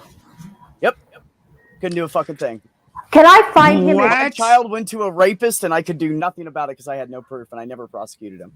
Can I find him and beat the shit out of him for you? Oh yeah, look up Richard Keith Gore. I will do that, Gore sir. in Orlando, Florida, and all you have to do is look up sex offender plus because he went to jail for molesting his other child and his stepchild. Jesus dear Christ, Jesus Beck, I'm Christ. so fucking He didn't sorry. get arrested for my kid. Now, mind you, the whole time this is happening, I can't find her. Oh, Beck. I move on with my life because I have nothing. I lost everything, blah, blah, blah. I had to start over. My sister convinced me to move to Virginia. I got married. John and I spent $1,500 trying to get people to find information on her. Yeah. I couldn't find anything about him. I could find nothing about him. God. And nothing about her anywhere. So 14 and a half years later, my friend finds her on MySpace. Oh my God. Wow. Is this a good Jesus thing Christ. is it a good thing that she was found for you? Yes, because when she lived with her fantastic. grandmother. She lived with her grandmother full time and would go to her dad's in the summer, and he would molest her all summer. Oh And my so God. I found her in the fall, and when summertime came around and she was due to go to his place to visit, she went over there and he tried to something. She goes, "Motherfucker, I will call the cops on you right now, and you'll never see the light of day again because you're already fucking registered as a sex offender." Oh Fuck my with God. me. Go, Ashley. And he If never they did that touched to my her again. kid, I would kill him. He never touched her I'd again be in because her jail. grandmother didn't believe her. My son wouldn't do that, but he already went to jail for it. But my son Fucking didn't do that A, to me. Cotton. Hey, Yeah. Beck, do you want to be adopted? I'm going to adopt you. Can I adopt you? Beck, I'm Sure, I don't have any parents. You can adopt me. I will adopt you. I haven't had parents since I was 18, so I'll take any parents. Oh, sweetie. You're gonna have to. Anyways, I'll be your so mom. fast forward. Me and my kid find each other. I go down to Orlando. I spend a couple days with her. We hang out over her friend's house, so her grandmother doesn't know I'm there. It's totally on the sly. Her mom and her grandmother and dad have no idea that it's But she's happening your because she knew child. she'd get in trouble. They told her I was a cokehead that was worthless, and I didn't give a fuck about her, and I ran off and left her, and he literally Fuck snuck her away people. from me. Oh my God. And lied. And yeah, I smoked pot back then. And if someone was, and I was having a shitty day, and think someone we said, all "You want to do did, a line right? of coke?" I'd do a line of coke. I think we all do, I was sir. fucking pregnant, and I Yeah. never knew when my child was born. Oh my God. So, But do anyways, you have a relationship so, with her now? well, hold on. Rest of the Oh, story. sorry. So Sorry. we end up being friends, end up getting to know each other better. I end up taking more of a parental role, although we're best buddies. But Yeah, when it comes yeah. down to it, and if he's being a dick, he shuts the fuck up real fast. I Does don't he? give a fuck Oh. if he's taller than me or not. I go, and I am talking, not you. The first Oh. time I did it to him, he went, "Oh shit, there's my parent." A Oh. bottle of stuff open. So They child-proofed it. oh my God. So 3.5 years ago, my son came to me and said, crying, weeping, "Please accept me. I want to be a guy." And I said to him, and this is the funniest thing because I had never said anything to anybody ever in my life, not a word to anybody, not even drunk. And I said to him, "I want a dick too. Go ahead and get one if you want. I don't give a fuck." That was my response to him being trans. And so a couple years later, I'm hanging out on YouTube last year, and all these people, Polymathic Jen and Purple and Jenny and Lady Di, and then I meet Ben, and then I'm like, what the fuck am I doing? So I said at 50 years old, fuck it, I'm trans. Well, you know, Beck, that the first time we met, I assumed you were a guy. Me too. Me too. Yeah. Deb didn't know until 2 nights ago that I'm trans. I had no idea. She had no Straight fucking up idea. assumption. I didn't Nope. know until you mentioned it either. Like, Yeah. Because I remember, I remember Amber correcting my pronouns on me. What? Oh yeah. Back in the day. You're right. Back in the day, and I was like, Yeah. "Oh, don't worry about it. It doesn't bother me." And secretly, I was like, "God, that sounds Yes. sounds so good." Sorry, I did that because of you. Got it open. I think doesn't That's he? a hell of a It's- story, Beck. it's That's trademarked, Beck. pretty fucking incredible. Yeah, it's a hell of a Yeah. story. That's Yeah, it you know, is. I'm literally it writing is. a book. I have a book in You my should. computer. You should. going back to when my mother was born, and then, well, actually, my great grandparents coming over, my grandma, a little bit about her life, and then she has my mom, and that's where I'm at right now. Is, you know, my family already came over from Italy and stuff, and my mom's a little girl, like 3 years old. You know how many now. people? That's how far I am. You know how many people you can reach if you do that. You can reach so many people who are struggling with things that you've struggled with and lived through things that you've lived through. I mean, that's amazing, Beck. I'm actually I'm tossing around this word an awful lot tonight, but I'm really proud of you for stepping up and saying, I'm going to write this book and I'm going to tell the world my story, because that's amazing. I can't even tell the world my story yet, and you know, it's just amazing to me. Well, thank you, but I don't know. I'm not much of a writer. It's probably going to be a really shitty book. I'll buy it. I will buy it and read it. You'll get enough sales. Sponsor me. I need to someone to sponsor me when I'm done writing it to get it fucking published and shit and edited and all that. I'm gonna talk to a friend of mine. Big favor. Yeah, because actually, it'll be a couple years, Deb. I've been working on it for a long time. No, that's okay, because I'm writing kids' I'll be books. like 60. I'm writing kids' books, and they're talking to me about self-publication because I don't want to go through all that bullshit. So I can actually get you some information about it, and you know, because like I'm trying to write stories about. It's called Owen's Feet, and actually Mike gave me the idea.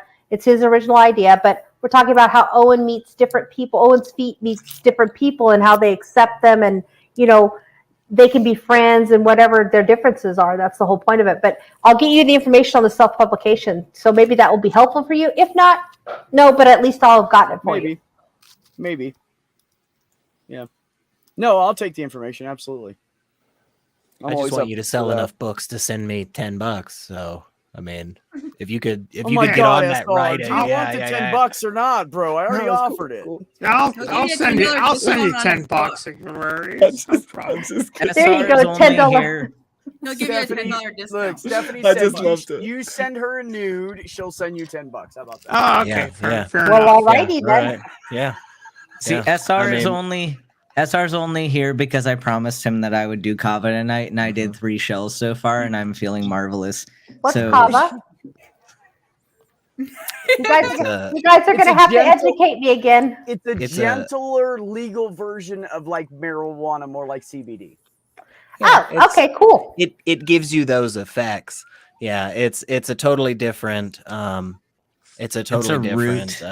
Yeah. And it's a different chemical. Kava is an alkaloid like kratom and caffeine. Oh, okay. Okay. Yeah, CBD and THC technically sit in a different category, which is important for how it interacts with your body, but at the same time, like kava isn't. It feels similar. Yes, kava is very similar in the effects. Are you a happy camper now, Ben?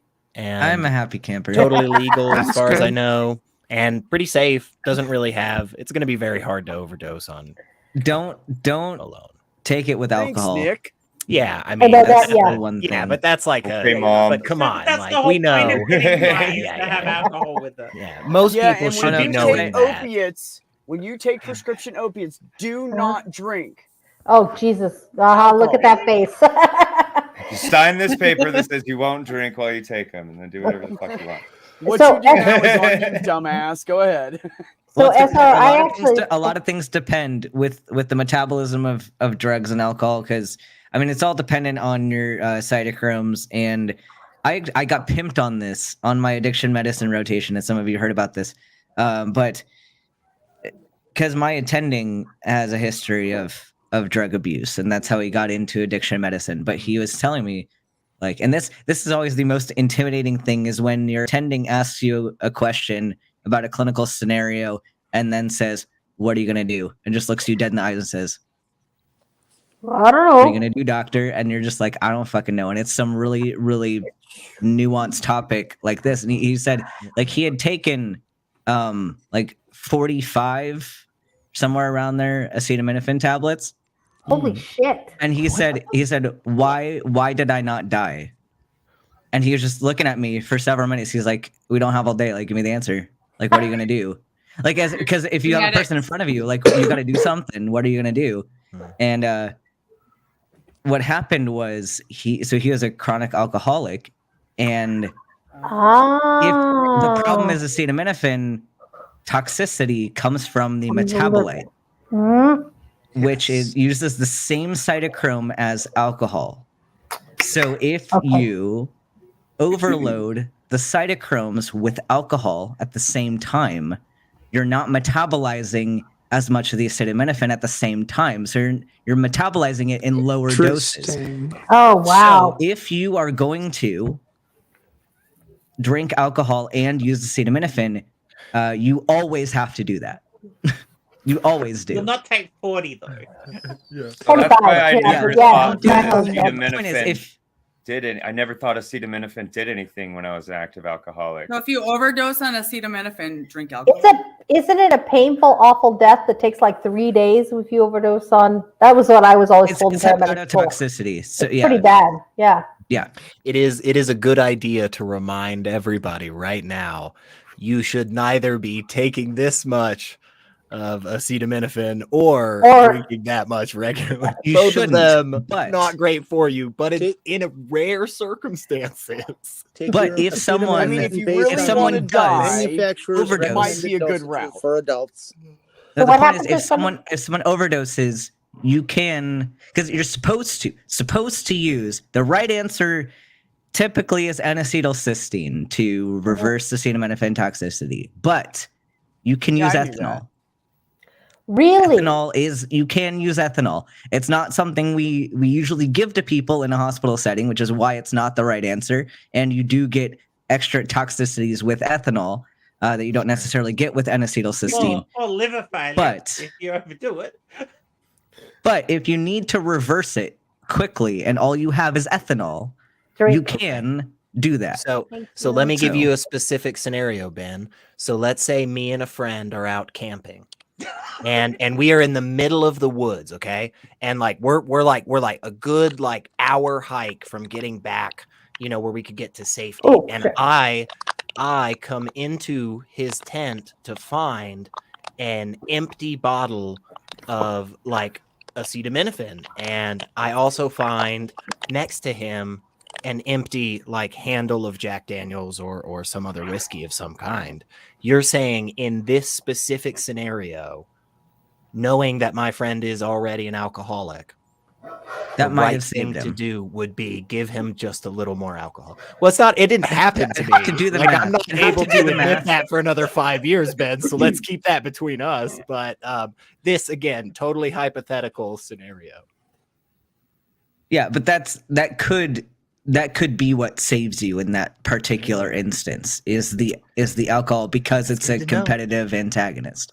Notice he said could save you. Because the math Everybody's matters, and different, I don't conditions are have different. Right. How many you take is different. Well, yes, And that and specific because- scenario. very because different. cytochrome, Yeah. I believe it's CYP2E1 is the specific cytochrome used, and you don't usually use cytochromes to metabolize alcohol. There are 3 different pathways for ethanol metabolism, and that's the last one to start working. So if you are a chronic alcoholic, you will have upregulated more CYP2E1. So if you're not a chronic alcoholic, you probably aren't doing much with that pathway by drinking a little bit. But if you are a chronic alcoholic and have upregulated that enzyme and then need to saturate it, that's where you would. And there's not really a way to tell how much CYP2E1 somebody has, because that's also going to vary with genetics.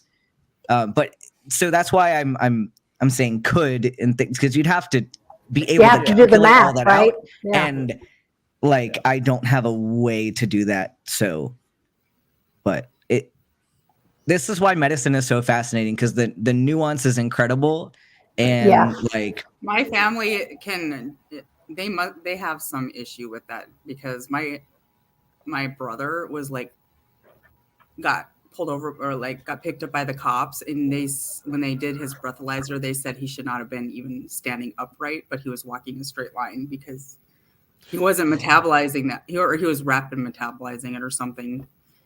But like, Oh wow. Yeah, Cops I don't think know doesn't it- anything. Cops don't know Crazy anything about levels. anything. Doesn't it all come down to genetics, Ben?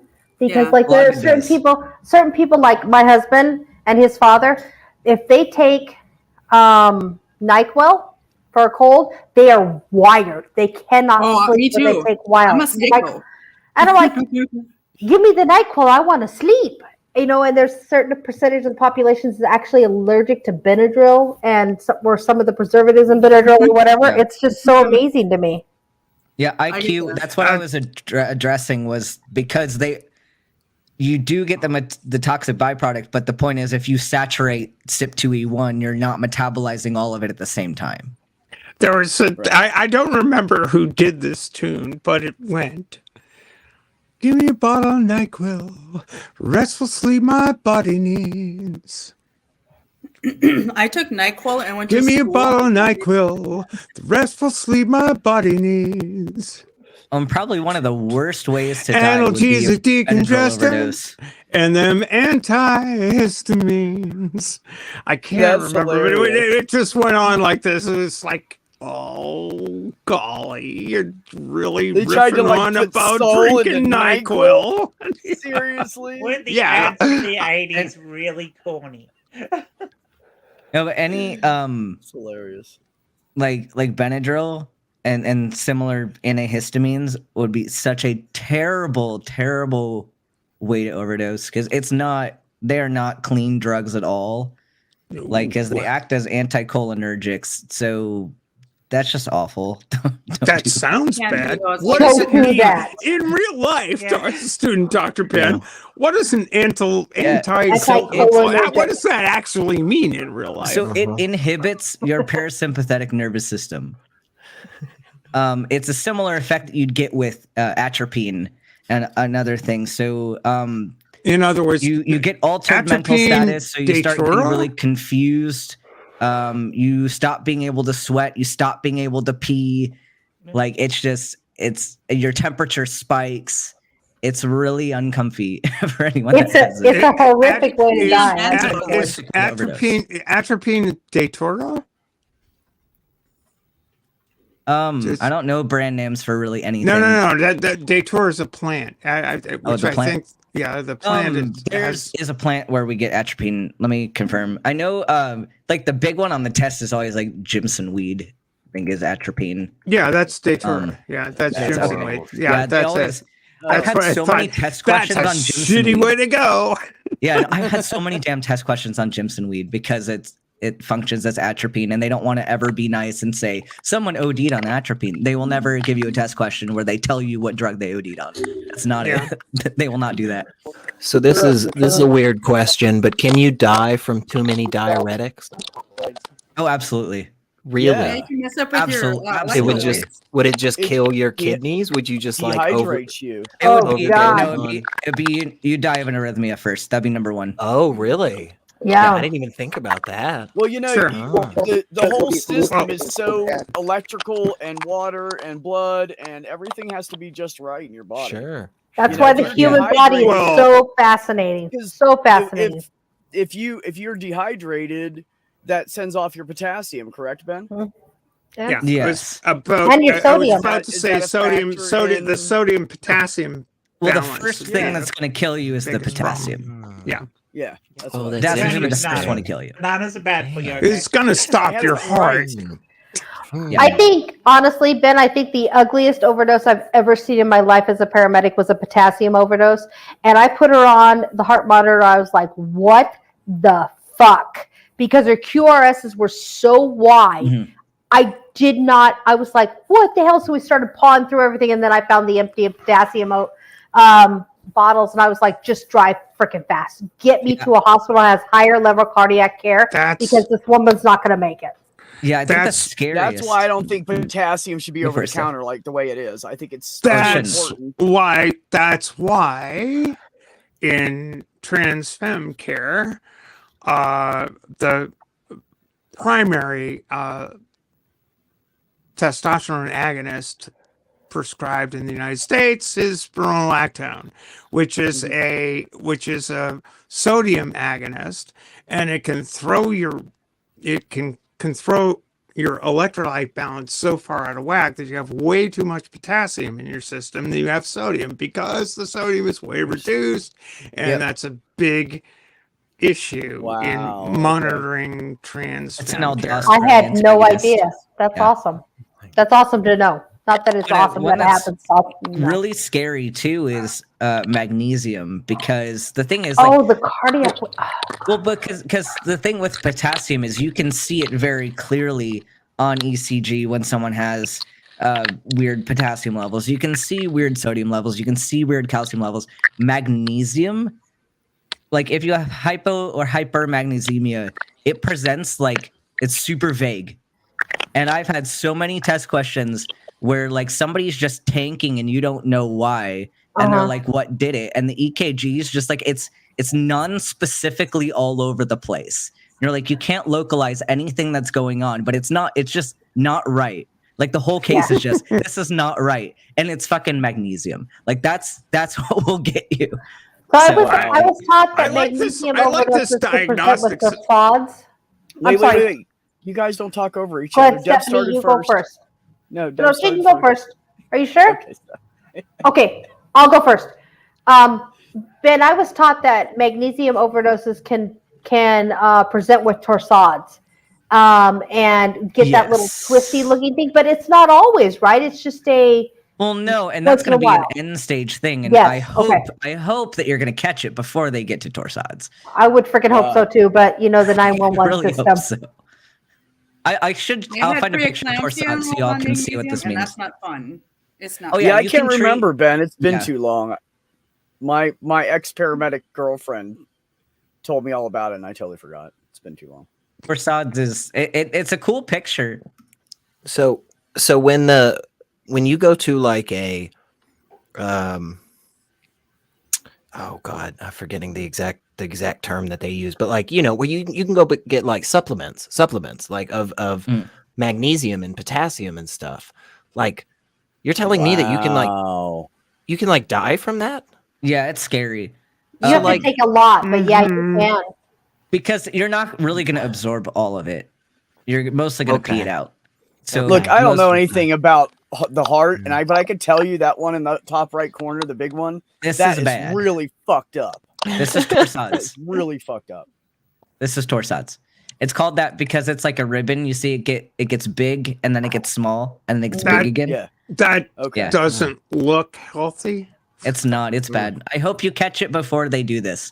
I Because actually- if you're really late, Mhm. if you Yeah. see I actually saw torsades one time in my paramedic internship, and I remember looking at my preceptor. I'm like, "Oh, fudge!"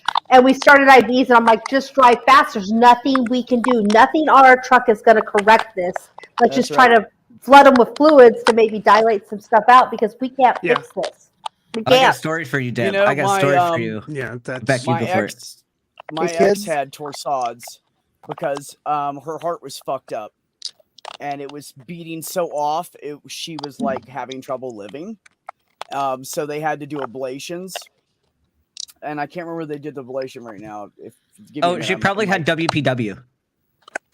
What's that?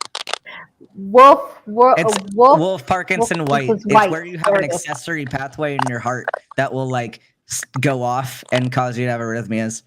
So they do Okay. an ablation to Yeah. get rid of that pathway That's that probably doesn't what need it to was be there. then. Yeah, I can't remember. Like I said, this was like microphone 13 feedback. years ago. But anyway, so she I think it's ended up Stephanie. having It's she Jen. ended up with torsades and shit, and it fucked her up so much where they had to ablate it. It fucked her up so much she ended up her intrinsic was 4. So Yeah, she has yeah. a permanent WPW pacemaker. causes torsades. Yeah. She's Hey got a kids, permanent I've pacemaker. been really good and quiet and just letting you guys talk your little brains out, which is all fine and good. Go, because Jenny. The information is excellent. However, Ben, I sent you something on Twitter. Yeah.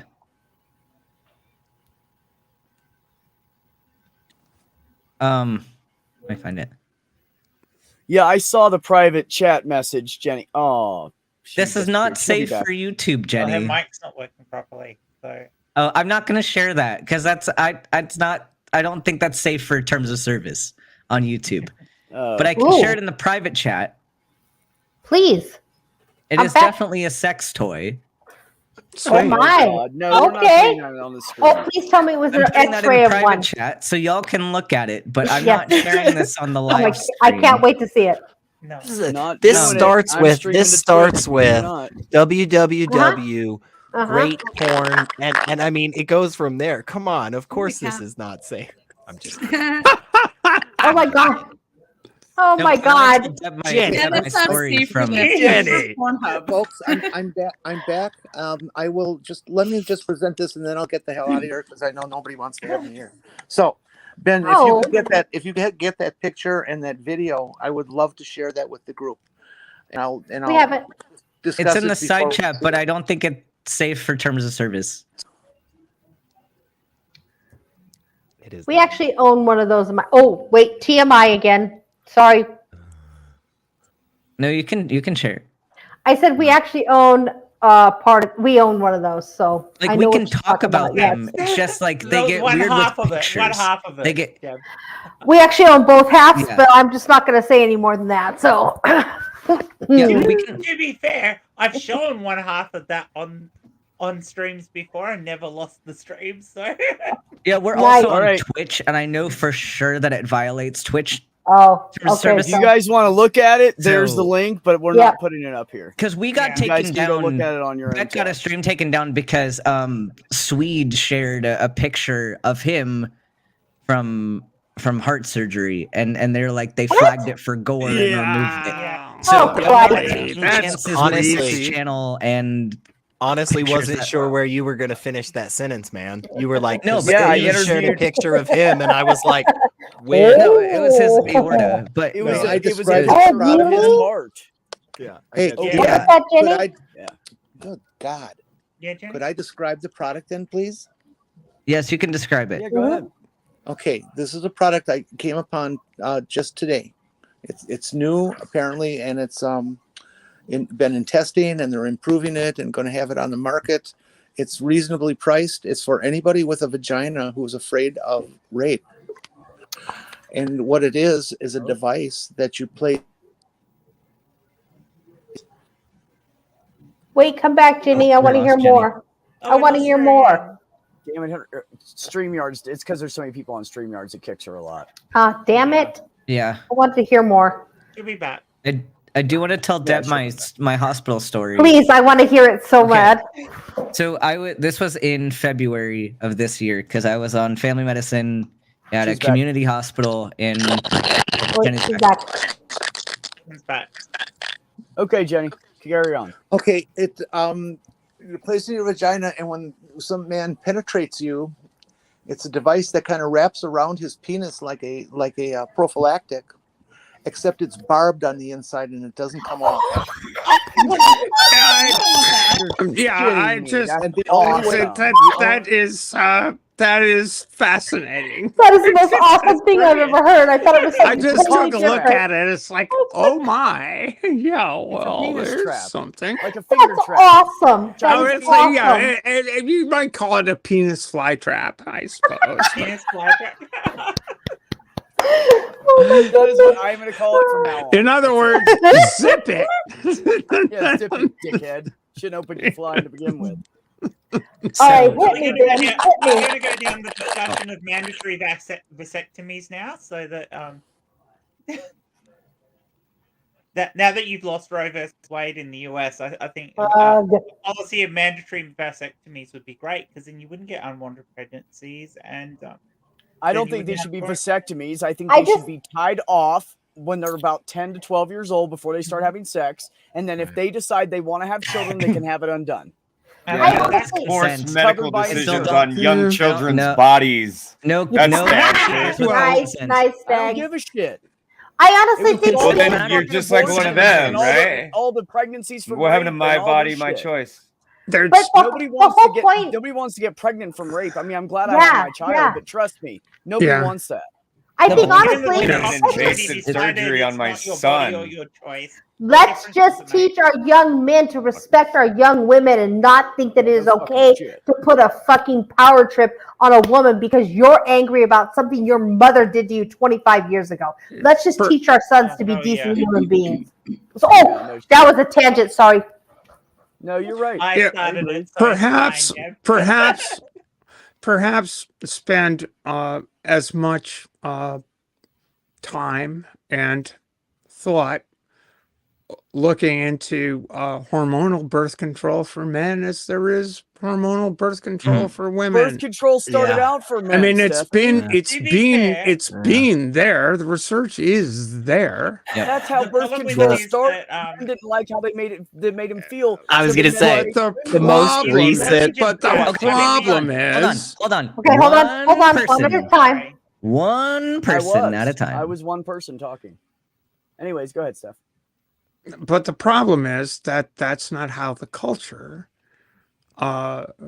looks at masculinity.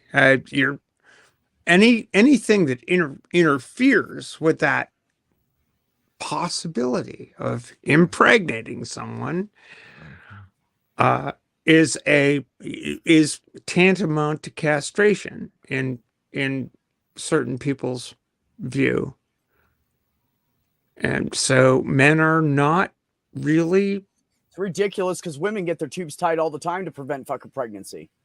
What the I'm fuck is just, the difference? I'm speaking culturally back. That's Yeah. how that's I how think you're right patriarchy culturally. works. Oh no, I I know. think you're right culturally, Steph, but there is an aspect of a contraceptive pill for men that is a lot forgotten when people have these discussions. Navadia did an absolutely brilliant video on this. But the mortality rate on the men in the trials when they trialed the pill for men was so high that they had to cancel the trials. There were of the, I think there was 100 people that they did the test with. 3 of them died on the tablet.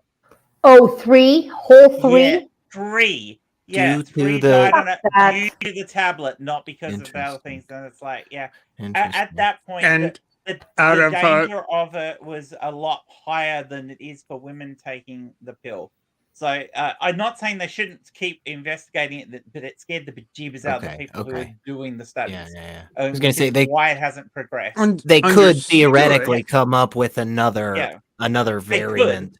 Okay. Yeah. Yes. But the initial I had never heard the most Yeah. that I had heard was that in general the last couple of times they had trialed something like this for men, the side effects for the men were so They were. atrocious. Yeah, the and- side effects but are atrocious, but 3 people dying is enough to go, that no "Nah, that's, no, we're not doing that's that." that's a problem. But generally what Yeah. I heard was that mood swings, acne, and weight gain were prevalent, and I was like, well, that's Oh my that's god! what it I sounds think- like what that's what I happened have in to the But, movie. say. I mean, but Yes. again, the mortality death, that the stopped extra death, Yes, it was the that death is that a stopped the study. Now, that maybe is- you could accept if there'd been one death because you might say, oh, it's unrelated or they No, had that underlying conditions. But when you have several of them, it's a case of, yeah, we need to stop this now no, and go back to the drawing board. And the problem Yeah. was going back to the drawing board was just something that a lot of drug companies weren't prepared to fund at that Well- point because, as they often don't when drugs have high mortality rate. What's the N in hormonal birth control for women? Exactly. How many women had strokes and died when they started doing birth control for women? I don't hear anybody getting up in arms and stop the research Oh, I with yeah. that. agree with you. I Yeah. agree Give with you women that the birth mortality control and rates then weren't great Viagra. when they started women's birth control either. Yeah, But yeah, you've got to allow for the time. We've also got to allow for the time when it did. When you were doing studies in the 50s compared to doing them in the 2000s, Absolutely true. we've got a higher level of of like, a few deaths, it's fine. We've got to keep pushing through here in the 50s, which is kind of what they did. And compared It's to now, exactly we've what got a they few deaths, did. we have to stop. We have to But stop yet- now It's and exactly what they reassess did, and they adjusted the dosages to reduce the risks of I agree. thrombosis. But I'm not saying we should do the same thing now. And that's my point. It's like the reason we don't is because the whole idea of birth control, hormonal birth control for men, is related to castration. Oh, that's such horse shit, but whatever. I'm sorry. No, I'm sorry, that was out of disagree line. there, Stephanie. I honestly think that the whole idea is that we've become more cautious in what we do when we're doing medical studies now than what we were in the 50s. I don't know if Ben would agree with me with that, but I think that's a big part of it.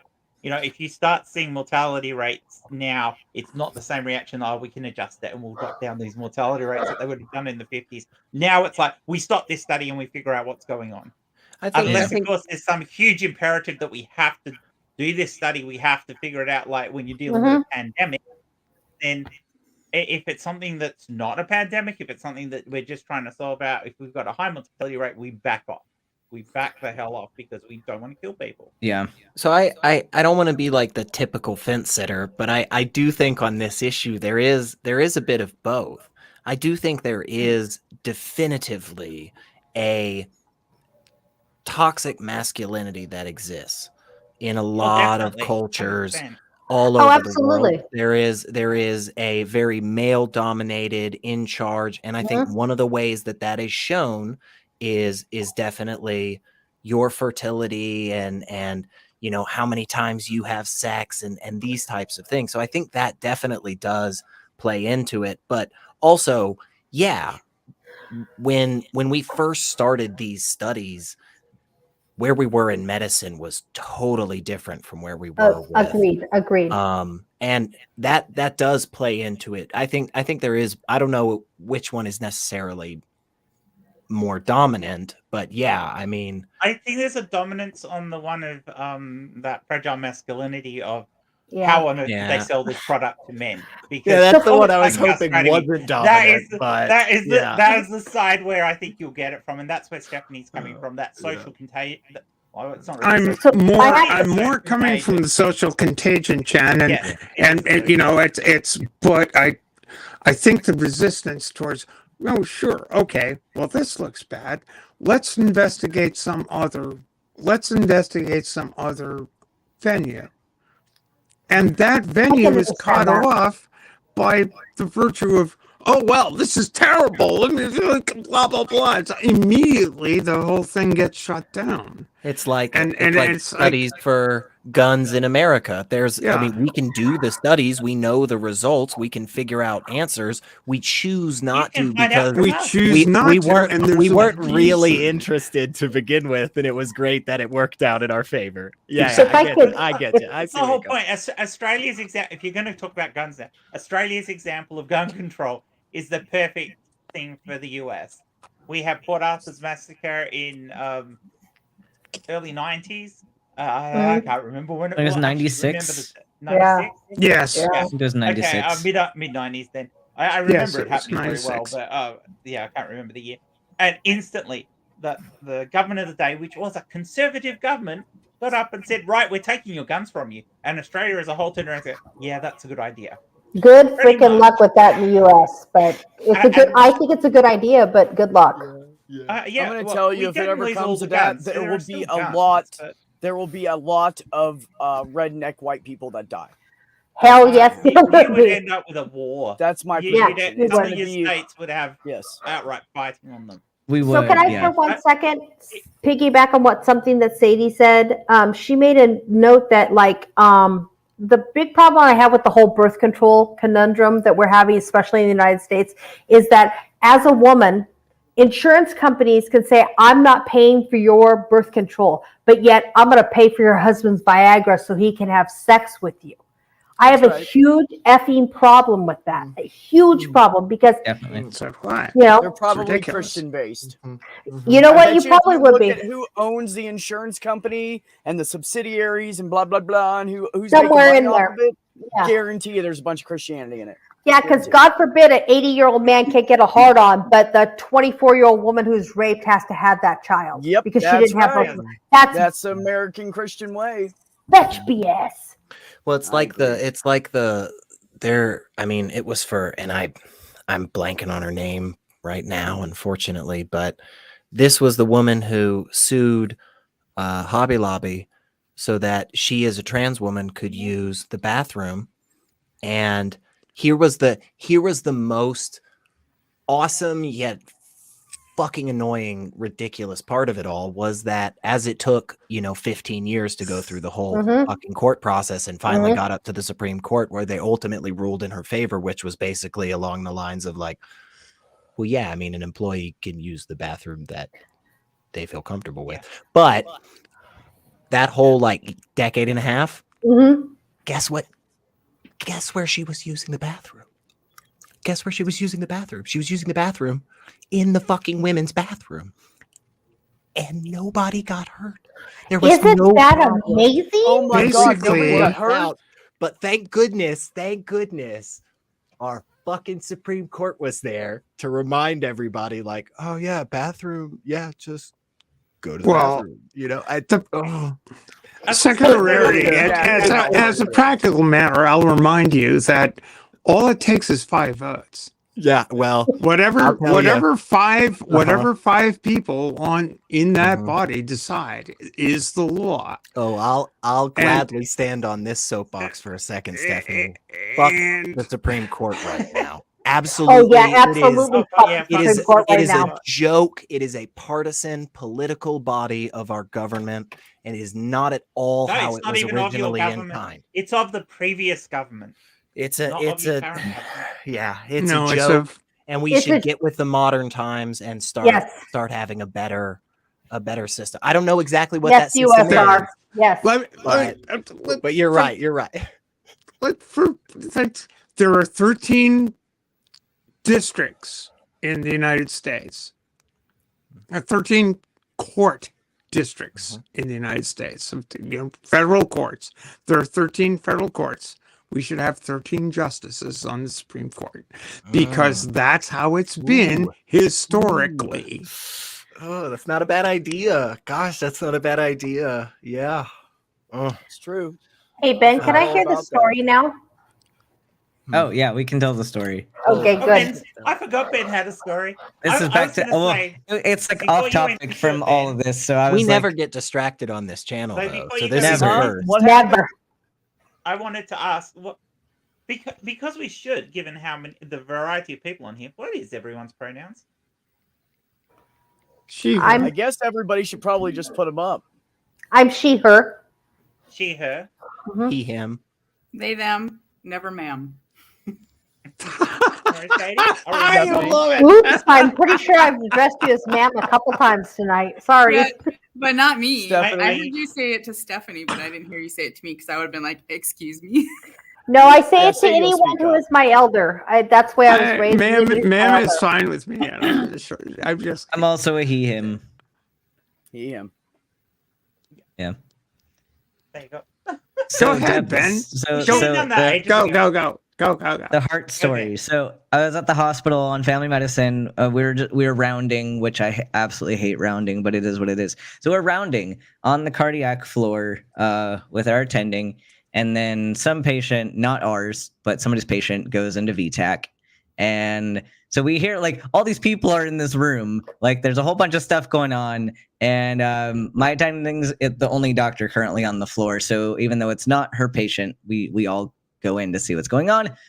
Person's in VTAC, minimally conscious, like still kind of holding on to his awareness. But so my attending is like, okay, we need some amiodarone. Can someone grab some? Which there was a crash cart in the room, as there should be on a cardiac floor, because you have to be ready for cardiac emergencies on a cardiac floor, right? So the reason why the crash cart is in the room is to use it in case of emergencies, right? And most people would classify VTAC as an emergency. That's pretty much an Because you emergency. die. Yes. Would you So she's kind- asking for amio, and the nurses in the room, which there are like 7 nurses in the room at this point, which you don't need that many fucking people in the room. They're like, yeah, well, but then we'd have to open the crash cart, and we can't open the crash cart until we call the pharmacist. Like, What the well, fuck? this guy's gonna code. We need amio, and like, I'm an attending. I can write an order, like, get the fucking amio. And they're like, well, we can't open the crash cart. Like, then why is the crash cart in the room if you're not supposed to use the crash cart? So the attending is like, okay, can you go anywhere to find amio? Like, literally anywhere. So, like, several minutes later, like, we're still kind of figuring out what's going on. And, like, the nurse went all the way to the hallway closet, like, in the med room to find amio to bring back to the guy. Like, why couldn't we use the crash cart? Crash cart. Yeah. Like, that's why it's there. I would have been stabbing myself or breaking into the crash cart at that point because I do not deal well with that kind of stuff. When it's a Right. medical emergency, I'm like, just give me what I asked for. Don't ask any effing questions and let me just get the shit done. That's just well, see, that's the paramedic in me. I'm like, let's just go. What would have happened The was allergy the mom in me attending. is if you're having anaphylaxis, I'm going to jab you with my own EpiPen. Yeah, the attending would step in and would have told them to get the amio, and then would have called the attending whose patient that was and said, "Hey, your patient crashed. I gave amio. Can you put in the order from your side?" And then that's how it works. Like, cool. And then usually the other attending is like, "Yeah, awesome. Thank you for saving my patient," because it looks bad on the attending who is supposed to be taking care of that person. So the fascinating thing for me about this entire conversation is I hardly understood a word you said. That's medicine for you. I was 14 when I walked into a patient's room and they started coding, and I was just a volunteer. I understand coding.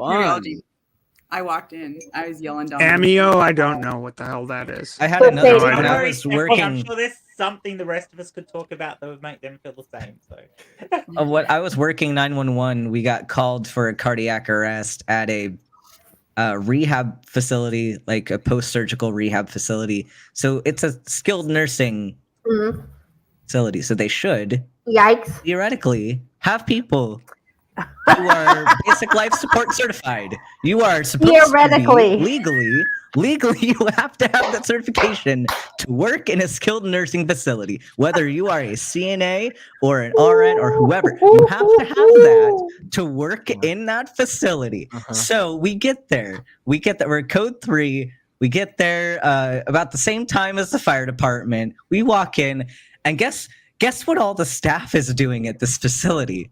Paperwork. They're doing nothing. They're standing outside the room watching, waiting for us to get there. Like, you should have been doing compressions already. Like, at the bare minimum, somebody should be in there.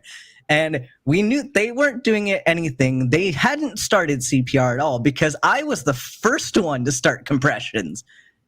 It's like, I know it because I went in there and that sternum cracked. It's like, none of y'all were in there. Wow. And she didn't make it, so thanks. Of course she didn't. Wow. Thank you. Dropping it like that on us, Ben. Can I share one other story and then I'll stop with the medicine thing? But Ben, you'll appreciate this.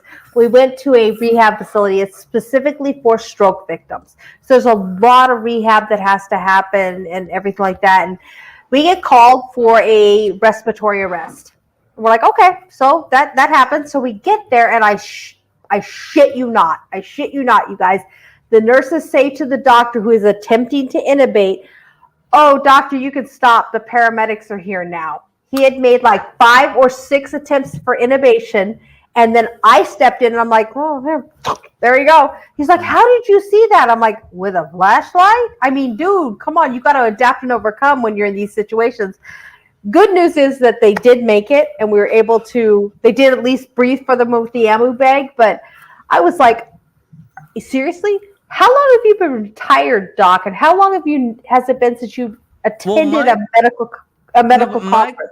Question is, because this was at a skilled nursing facility, right? So this physician's either family medicine or internal medicine, more than likely with a geriatric fellowship.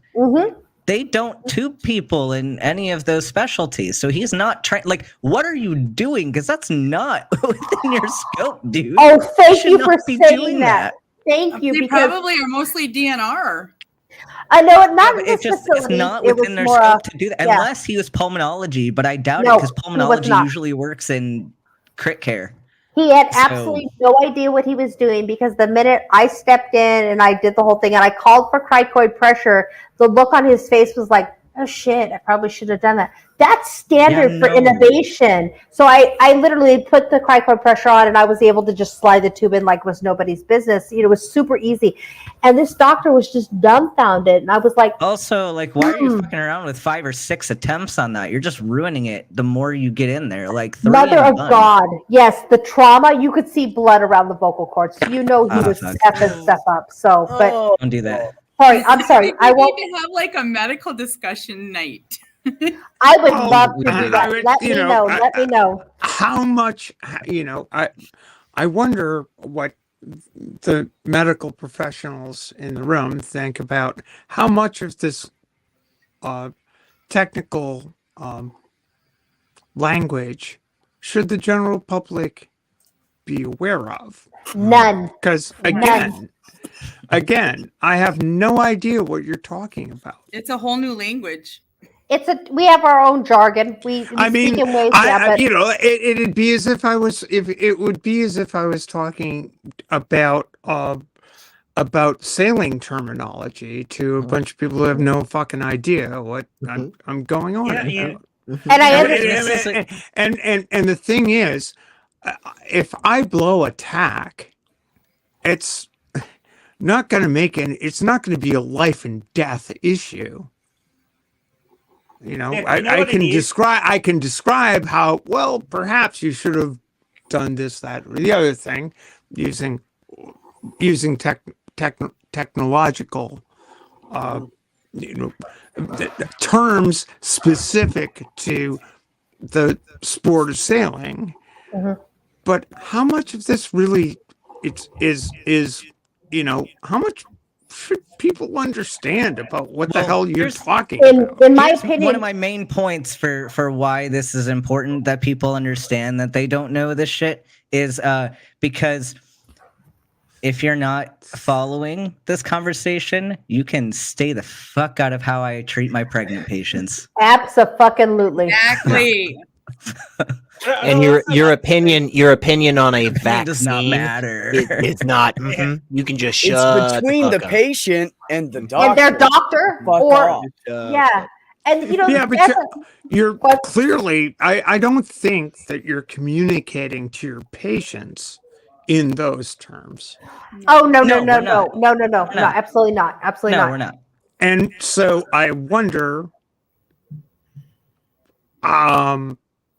why you're not, or why that, how do you communicate? How do you translate those Good terms question. into the your patients are neophytes, right? They've no idea what you're talking about. Yes. I usually draw pictures and explain it as simply as possible. Like, just not any of the nuance, just the here's the process, and then usually they understand, okay, that kind of makes sense. But you just keep the bare minimum information that they need to know, unless you can tell that they're ready for more information. But you kind of gauge the conversation while you're having it. Pictures are helpful. Go ahead, Sadie, I'm sorry. Here's the thing. I think most patients are ready for more information. I mean, my experience as a trans woman, it's like I had to teach my doctors how to treat me. I do that every day. Yeah, absolutely. And I really think that I think that the medical profession underestimates the capacity of people to understand what's happening. See, here's That could be. That's why it needs to be patient dependent, because Yes. I don't talk to every patient the exact same way. And Stephanie, I absolutely would talk to you about things at a higher level, but you also keep in mind, this is a mixed population. I also had a person in family medicine who didn't understand what a vaccine was at all. Yeah. So you do have people where you need to really simplify it, because this guy's like, I don't want a vaccine because it's going to mutate my DNA. Yeah. I'm going to You didn't I'm like, understand. people I'm gonna are be not 5G. ready. They're not ready for Yay. anything beyond a 9th grade level of biology. Like, some people just aren't ready for that. Agreed. No, but people do need to I went do to this better new at communication. in Texas, and he he's like, okay, tell me your symptoms, and I was like, I have GERD, and he's like, no, tell me. Oh hell.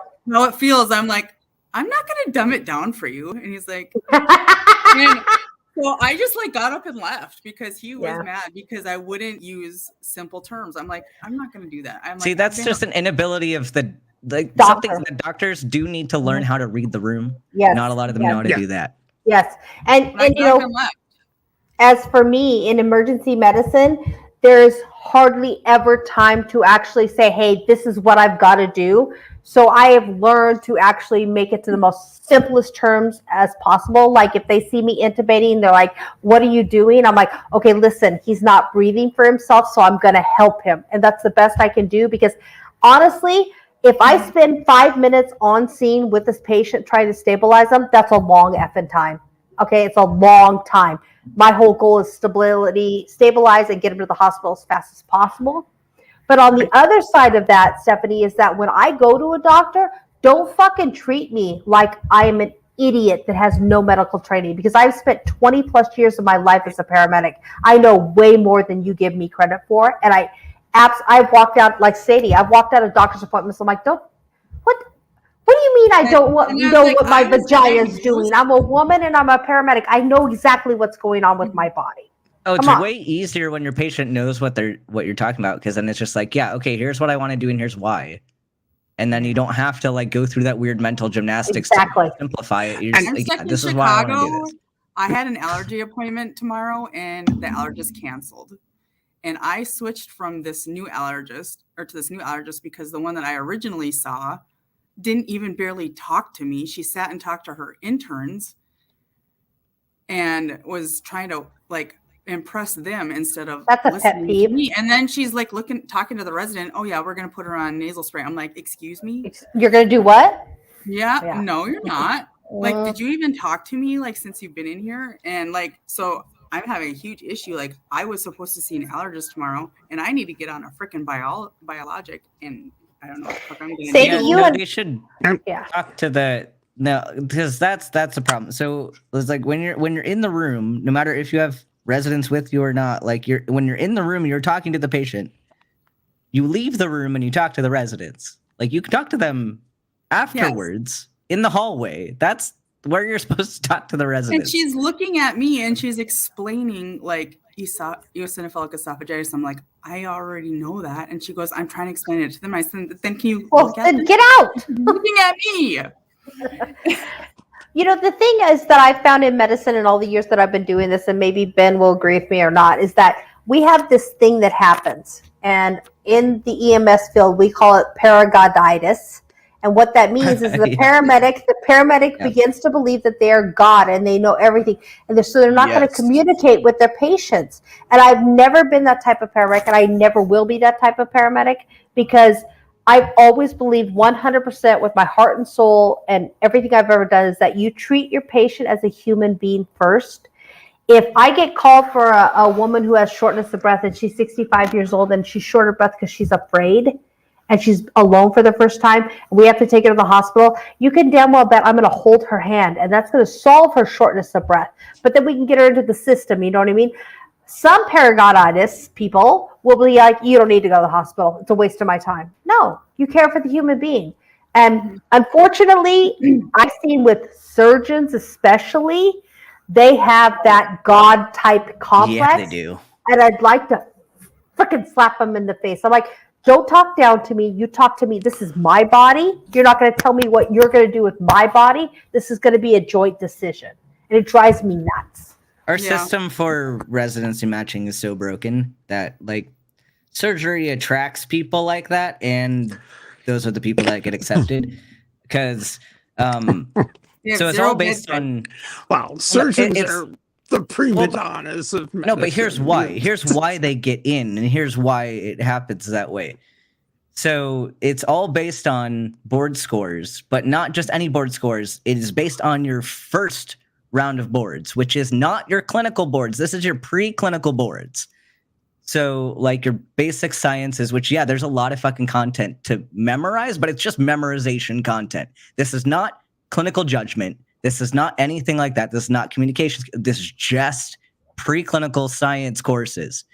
And so they do well on that test. And a big contributing factor for this is the people who get the best scores have a lot of fucking money, because you need, in order to do really well on those tests, you need multiple tutors, courses that you pay for that are like a few $100s for the year to use them.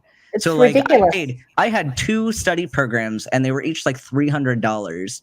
And Jesus. that's like the max I could afford. And like these other people who don't have to work, whose parents are paying for them, who are like second, third generation doctors, they're getting everything like the way it's paved for them. They're getting all the tutors they want. They're getting all the programs they want. So they get this really good scores on that test. And so then they match into surgery.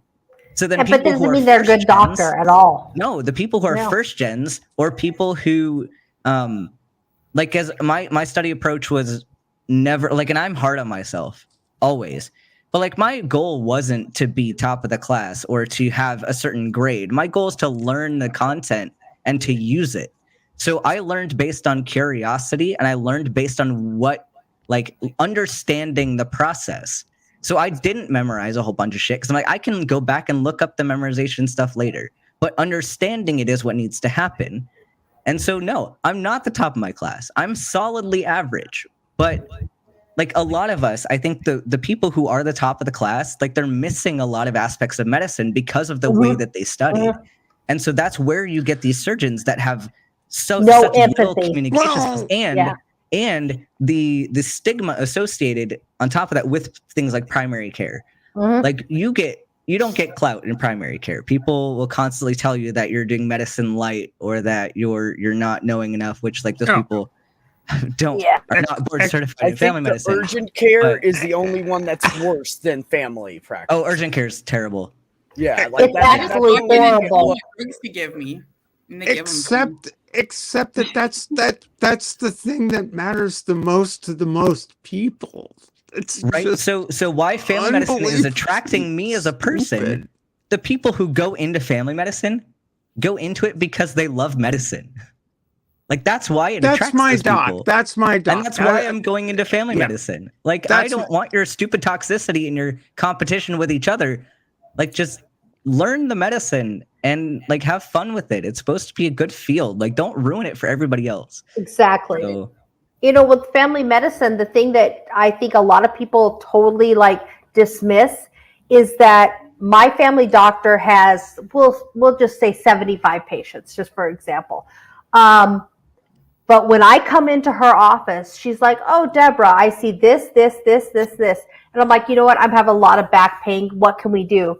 And when she looks at me and says, I can't give you the drug you're requesting because it has an interaction with this other drug that you're taking for your mental health, that's a doctor to me. That's a doctor who spends the time to get to know me, read my chart, and know what exactly is going on with me. Even though my family physician is very busy. That woman is insane, but she takes the time, even if it's 5 minutes before I walk in the door, she reads my charts and lets me know, hey, you matter, Deborah.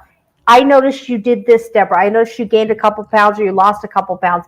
To have that ability to comment on your patients and have that type of relationship is what family medicine is all about, in my opinion. And I think honestly, you're leading right into again, which is not the first time you wonderful people here on this stream have been thinking the same thing I have before. I could say it, but SR wants $10. well, I mean, there is that, but we'll talk about that later. Again, I'll give you guys the PO box. It's not sketchy, I swear. Yeah, send me a link. I'll send you $10. But Deborah, Say I the think secret word, $100. back to kind of what Stephanie had asked earlier about how much of this technical jargon, specifically in medicine, should the average layperson be, able to parse out on their own and understand and so forth. This is a kind of exactly what you were saying. I think is a good lead into what I think, which is we should all, as non-experts in all of the various fields, we should all know enough to know that when one of those expert comes up to us and says like, hey, look, seriously, here's the thing you fucked up with here. Like, here's the problem. Here's the issue. This is a big deal. Let's go through it. Listen to me, And I think that's the value in knowing a little bit, right? When you know just a little bit more than just like, oh, I just put a key in a car and it turns on, right? When somebody sits down and goes, okay, so let me show you about this belt here. And let me show you about the wheel that it connects to. And let me talk to you about how that you're like, holy crap. Listen to 5 minutes of any of y'all talking about medicine and how the human body works, and you're like, holy shit, I feel like such an asshole. All I said to my doctor last time was, oh, you think it's that? And now I still feel like a dick because they came back, they took the blood test, they looked at stuff. But again, like, I didn't push back any further. They're like, yeah, no, it's real simple. Just here's a prescription. Take like. I think you need to like roll back on something that I think Beck said it, where you have to like you have to work with your daughter. You have to your doctor. You have to self-advocate because if I walk into the office and I say, hey doc, I've got like burning when I pee and it really hurts and I gotta pee all the time, right? He's gonna say, okay, you probably have a UTI. He'll test you for it.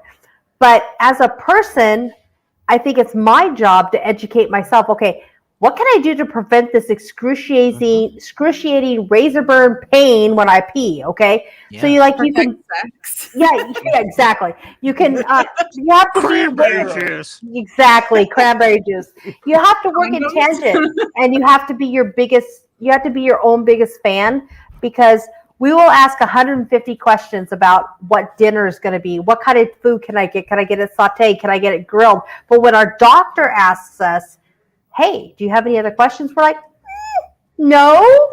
Okay. So you have to really advocate for yourself along with your doctor.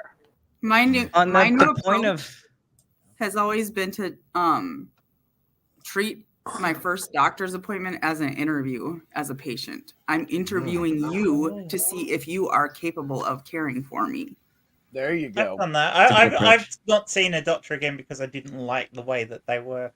But the current doctor I've got's really awesome. I actually saw him yesterday, and because he's changed some of my meds, and before he started, he goes, right, now I'm going to ask you a whole heap of weird questions, and you're going to have to answer them because I don't know, and I need you to tell me. And that was all in relation to being intersex and everything, because he was afraid about interactions with me with some of these drugs, and he's like, I need to know how much of a uterus you have, how much of this, and I go, well, you don't need to worry. My uterus is rudimentary, so you don't need to worry about that. And he's like, okay, that's fine. We won't worry about that. That's not going to be a problem for side effects for you. Then he went through all the other things, and it's like, most doctors wouldn't have bothered, even though knowing that I'm intersex, would have been a case of, oh, who cares? You can just have the drug, or you can't have the drug at all. But he was actually interested in it, even though he didn't know everything. He wanted details from me so that he could make the right decisions. And that's a good doc. That was good. Yeah. Speaking of being an expert on things you're not an expert on, Stephanie, I don't know if you know, but the boat is the thing that goes in the water. I am aware of part of that. Yeah. Little man in the boat. I'm feeling, and tell me if I'm wrong on this, but generally the term bow is used for the left side of the boat. Is that right? Or no, that's incorrect. No, the bow's the bow is the pointy end. Okay. And Ben, the heart. Where's the heart I again? can't trust an expert. Stephanie's making it seem like she's an expert or something, but I googled something the other day, and God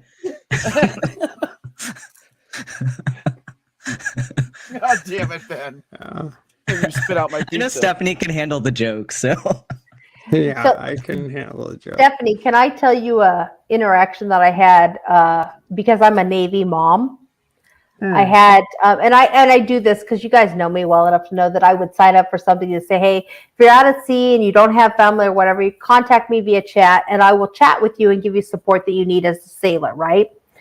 I had this guy tell me, oh, I'm a sailor. I'm like, okay, cool. I'll be mama, whatever.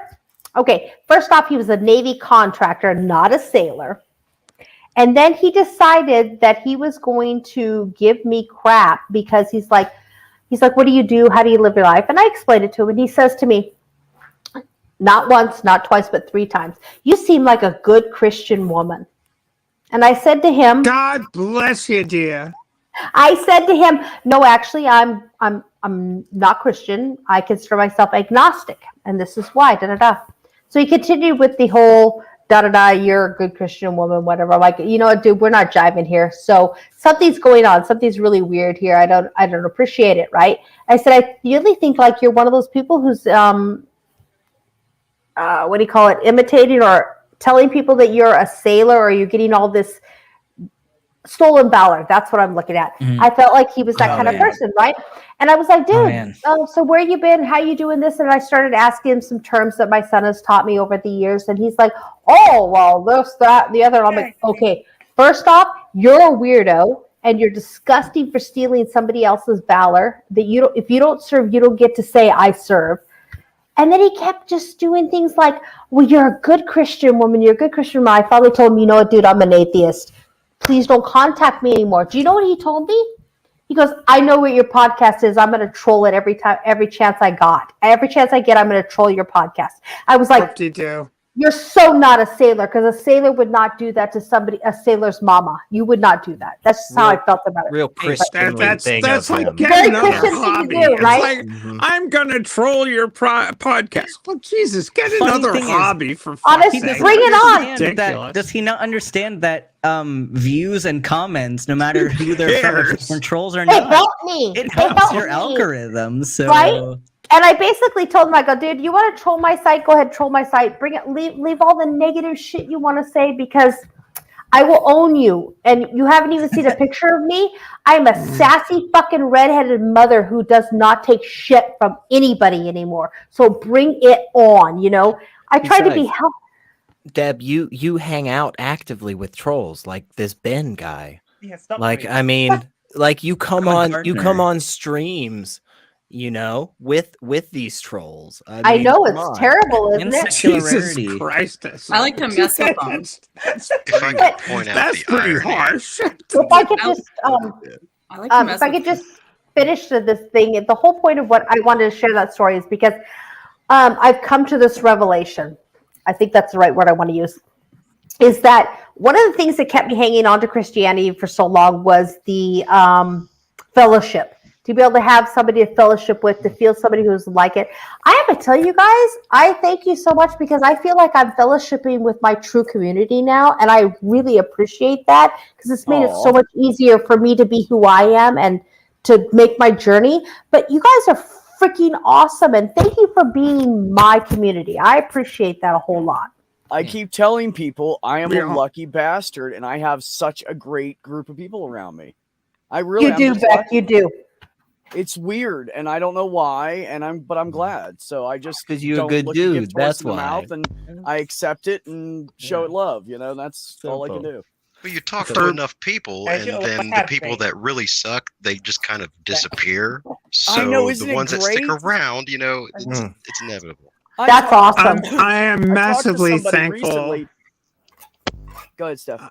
I'm massively thankful to have all of you good people in my Aw. circle of friends. As I've got a question, as virtual as you are, it's Back at you. I got a question for you, Stephanie. If you add a mast and sails to a rowing boat, does it become a sailboat, or is it always going to be a rowing boat for the rest of its life? I what if you add a mast and to a ring? Sails to a rowing boat, does it become a sailboat, or is it always going to be a rowing boat for the rest of its life? Yeah, If it well, has a sail, it's a there are lots sailboat. of there are lots of sailing dinghies that are out there that are also rowboats. I mean, I may have they're also- underestimated your maritime knowledge. This sounds like a metaphysical There could problem. be some It was really a metaphor. technical jargon happening here that I'm unaware of. No, but it's not like, always if it's gonna got a be- sail, no, I'm it's gonna not- call it a it's- sailboat. You know, it No, can have it's not. It rows can too. change. it's yeah. There are lots of craft that you can. It's a Change to other craft. sailing a rowing slash sailing thing that they're kind of cool. Well, I mean, there Well, yeah, 'cause you there can- are compromises involved. You know, I think Well, if you don't yeah, have With- a you have to row fundamental, out because you don't have a motor. and that's a bitch. No, it's not. It does It's have not a the. sail. It's not the motor. It's not so much the motor. It's Okay. if you're going to have a small boat that is both a rowing boat and a boat that's capable of sailing, you need to have something below the water. You need to have a centerboard to stop it from going sideways when you put the sail up. Interesting. Right. Oh, Bigger the sail, the okay. bigger that board has to be, right? Well, the whole idea, the only way you can sail upwind is if you have lateral resistance. Because if you put a sail up on a boat, the boat's going to go in the direction of the wind, no matter what. You're always going to go downwind. If you want to go, you want to get to a destination, you need to have lateral resistance in order to let you go upwind. Where in a rowing boat, the whole effort is in the forward motion. The oars are in the water and it's going like this. If you're going to rely on the wind, then and you have nothing to prevent the craft from going downwind, right?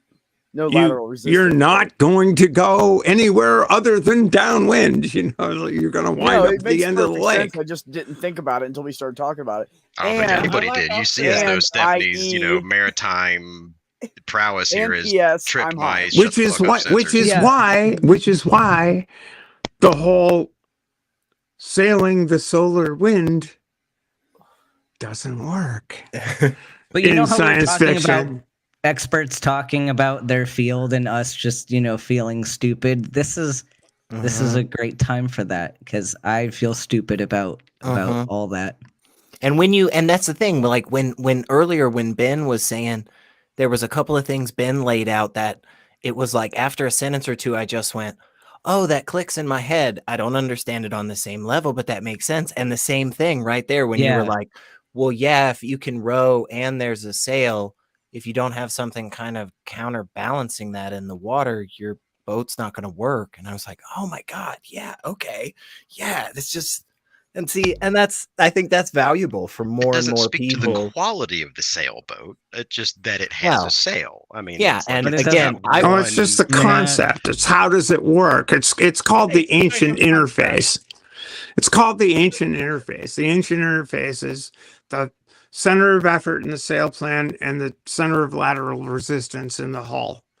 If there's no balance between the two, if you don't have the balance between the wind, Stephanie, you don't have to go against it. You can tack into the wind. Well, that's the point, but you can't do that unless there's a center of lateral resistance in the water. No, but this is the basis of everything that pisses us all off the most. It's just the barely just meets a definition of something just enough to escape nuance and just make everything else that makes things work escape a definition. Well, and I swear I read a Facebook post on it. Bro. So yeah, I read a single Facebook post on it, and I know a lot now. So I watched a couple of YouTube videos. Yeah, pretty sure. Josh, this is like that one time that someone tried to philosophy and word game ivermectin for COVID. Oh my God. What they did, so they commented, and I made a video all about why ivermectin is not a good idea for COVID. And this person comments, and they're like, well, by definition, a parasite is something that benefits from something else, and the other thing has a detriment. It's like, okay, so you're trying to define the virus as a parasite and then say that ivermectin would work because it's an anti-parasitic. Like, you cannot redefine the mechanism of something physiologically. You know what's good for COVID? Hygiene! Fuckers! Hygiene! That's what's good for COVID. Don't get sick. Don't stick your hands on things and put them in your face. I mean, yes, it's airborne, but really, just wash your ass. Be clean. I'm like challenge you a over week. solar sail, Stephanie's, but and don't get your medical advice from headlines. That's a good start. I'm like a week out from testing positive for COVID-19, and I had COVID-19 back in January 2020. This little bout was easy, but it's just a shitty disease. Don't get it. Yeah, the don't. virus. It's just don't get it. It's been over in Tennessee for like a year now. I honestly don't know My what God. y'all are talking about. My God. And I'm not like I'm not gonna. Here we go. I'm Well, not gonna that's get, I'm not gonna get Tennessee. super. SR's yeah, I know. But I'm a trolling. number one fan of the man from Tennessee. So I'm there not you gonna go. I'm not gonna get super on a soapbox, but let me just give you an overview. There was a period of time where every single morning at 8:30 a.m., both the mayor of my city and the leading health expert in infectious disease stood at a podium and for like 45 minutes, like talked about things and updated things. There was even a payment that was sent out to local news stations from the government that told people regular updates every single day, 8:30 a.m. in the morning. Those stopped over a year ago. That's all I'm saying. And that's if you don't believe me, that is the state of affairs. And it's amazing to me because I hear people walking around where I'm at, like just even at like the grocery store, and they're like, man, COVID was so crazy a while ago. And I'm like, did you hear about the recent lockdowns in Shanghai? And I know you may not have, and that's okay. I just wanted to let you know that the rest of the world disagrees with you. Yeah, like not just me, the world. SR, the reason that we're having rampant inflation right now is because of the lockdowns in Shanghai. Have you get on ship tracking. No boats can get in or out of Shanghai because nobody's going to work. The reason that things cost so much is because people can't get supplies. Stephanie, I can't get fabric. I know what you're saying. Okay. I just would like to tell you what a handful of people in my area would say in response, which is that actually it is because of Joe Biden and the CRT transing of our youth. I understand that. This is the thing that drives me absolutely insane. It's like, look, I literally people in the United States who actually, some of us still actually make shit. We can't get the shit to make to sell to the people that we make the shit for because we can't get fabric. No, I'm with you. I'm with you, Stephanie. I'm with you. And even some of these people around me that would say those ridiculous things, instead of looking at the very easy to find, honestly, if you want to, evidence to confirm everything Stephanie was just saying, instead of that, and these are people that work in fabricating businesses where they need raw materials to do the jobs. And again, instead of saying things like, gosh, it'd be really great if I just took a really well-founded vaccine to stop this virus so that it would stop all over the world, and then I could get those raw materials and I could go back to working. But again, instead, no, I promise you, it is because there is a biography of Ruby Bridges in a public library. Understand. Yeah, that is literally what they pulled a book. Like, are you being serious right now? In a county very close to me, yes, they got rid of. Very serious right now. In Tennessee, in a county very close to me, they recently and they pushed through an amendment that ultimately banned a handful of different books, and one of the books is the biography of Ruby Bridges, who is okay. So let's just the little girl in the about 50s that desegregated schools. Where they've got a got person saying, "I'm protecting the kids," with this big stack of books on fire and the things and the kids No. all looking in the other direction at No, this the enormous people stack that of guns.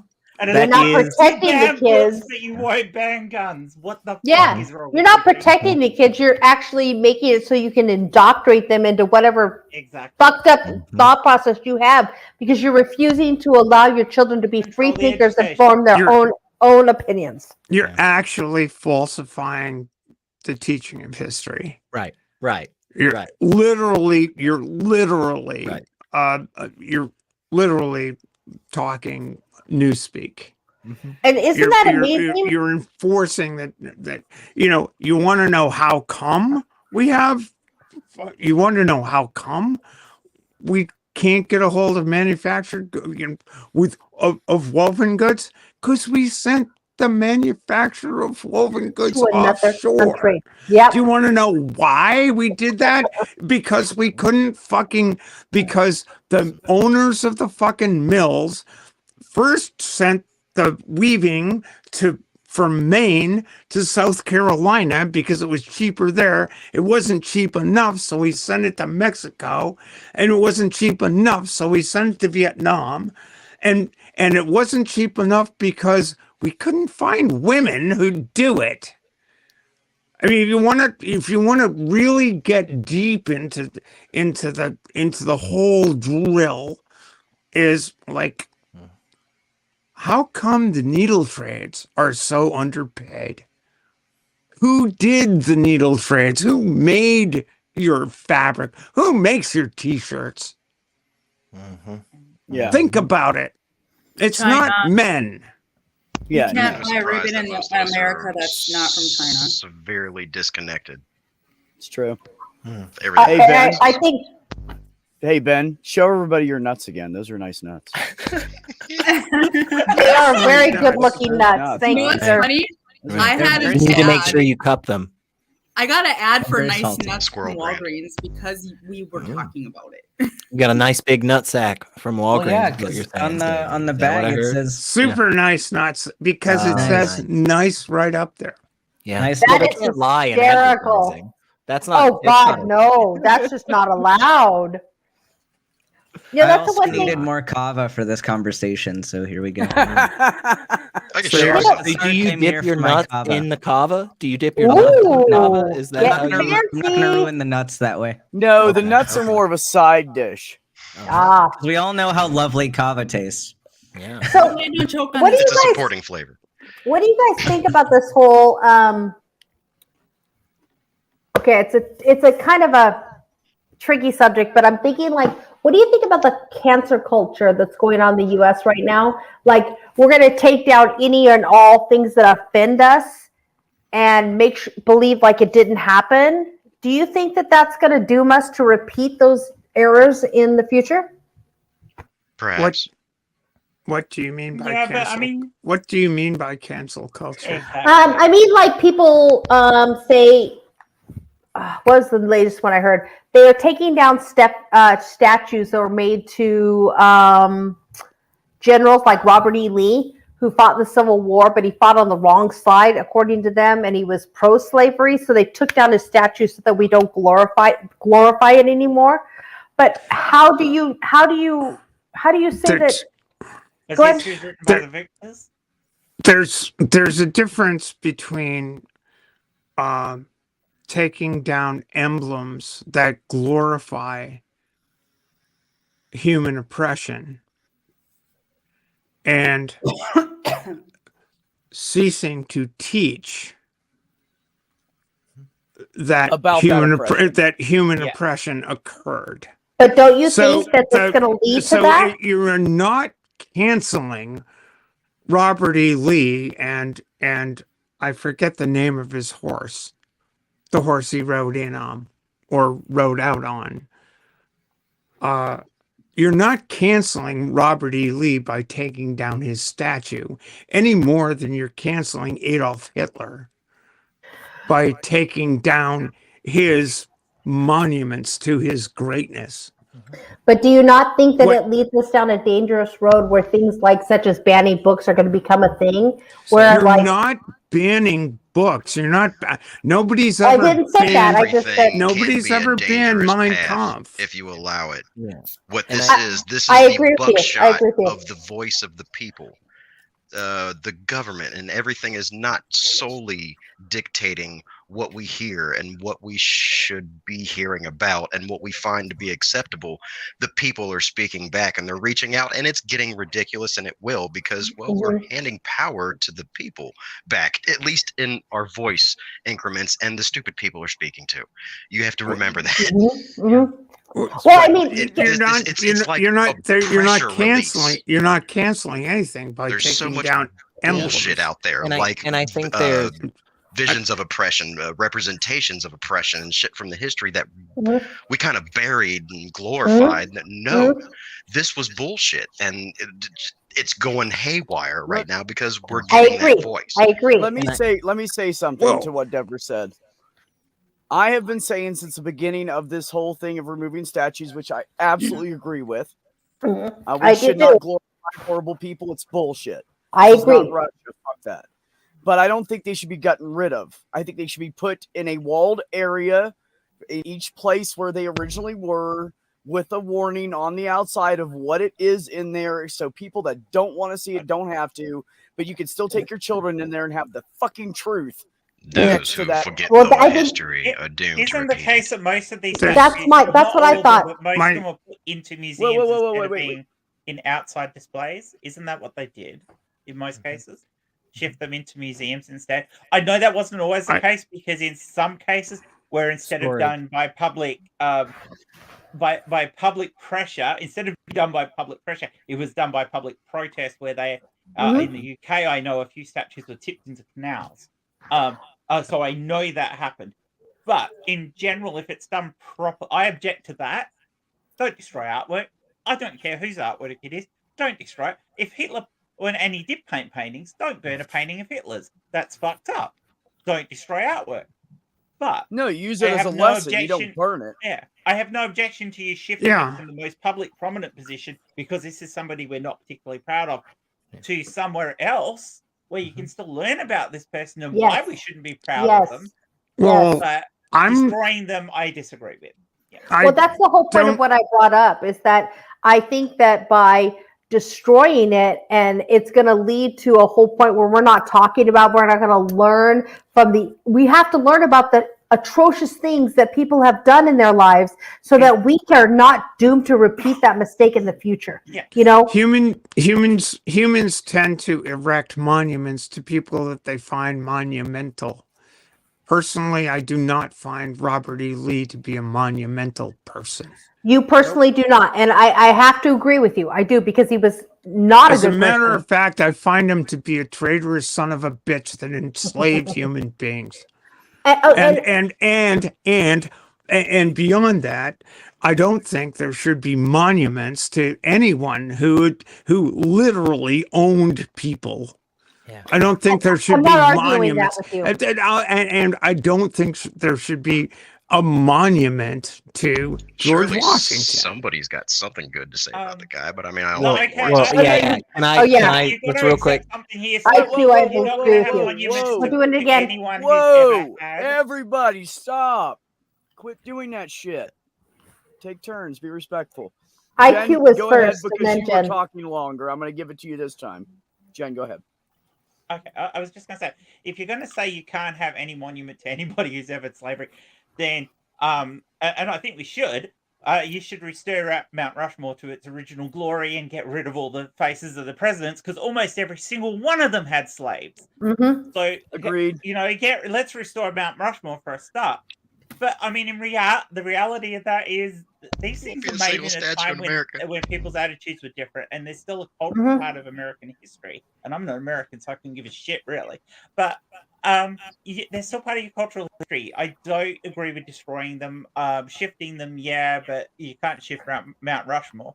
But yeah, it's a case of as long as they're not being glorified for as people, and let's face it, we shouldn't glorify people anyway.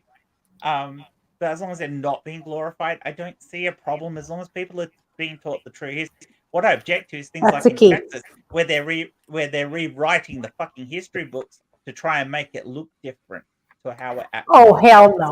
And that With pisses me regard to Mount Rushmore specifically, that was an absolute assault on the sovereignty of the Sioux Nation I as well. agree. Mhm. 100%. So my grandfather was actually a local historian in not Tennessee, but in a southern state.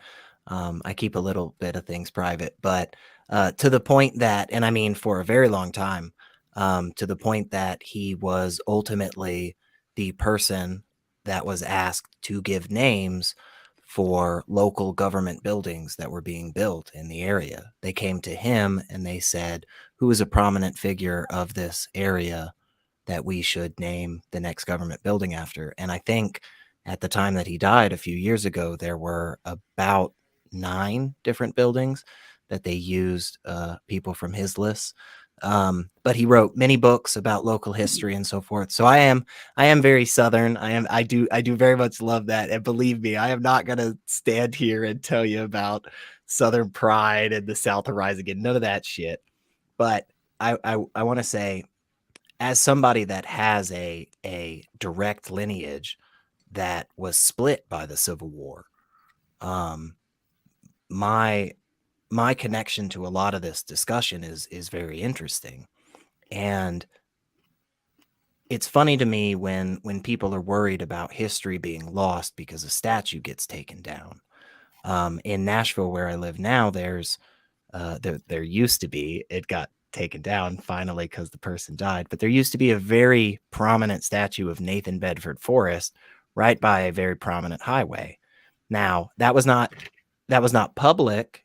It was technically a private individual who owned that land and paid the money for the statue and the Confederate flags around it and the big lights so that you could see it all the time.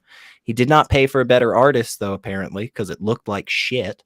It was just like a bad statue. But nothing about what we understand about what he did during and after the Civil War, nothing about that has changed, right? History is not done by statues. Glorification is, right? Public remembrance and celebration. That's where statues and monuments come into play. And Absolutely.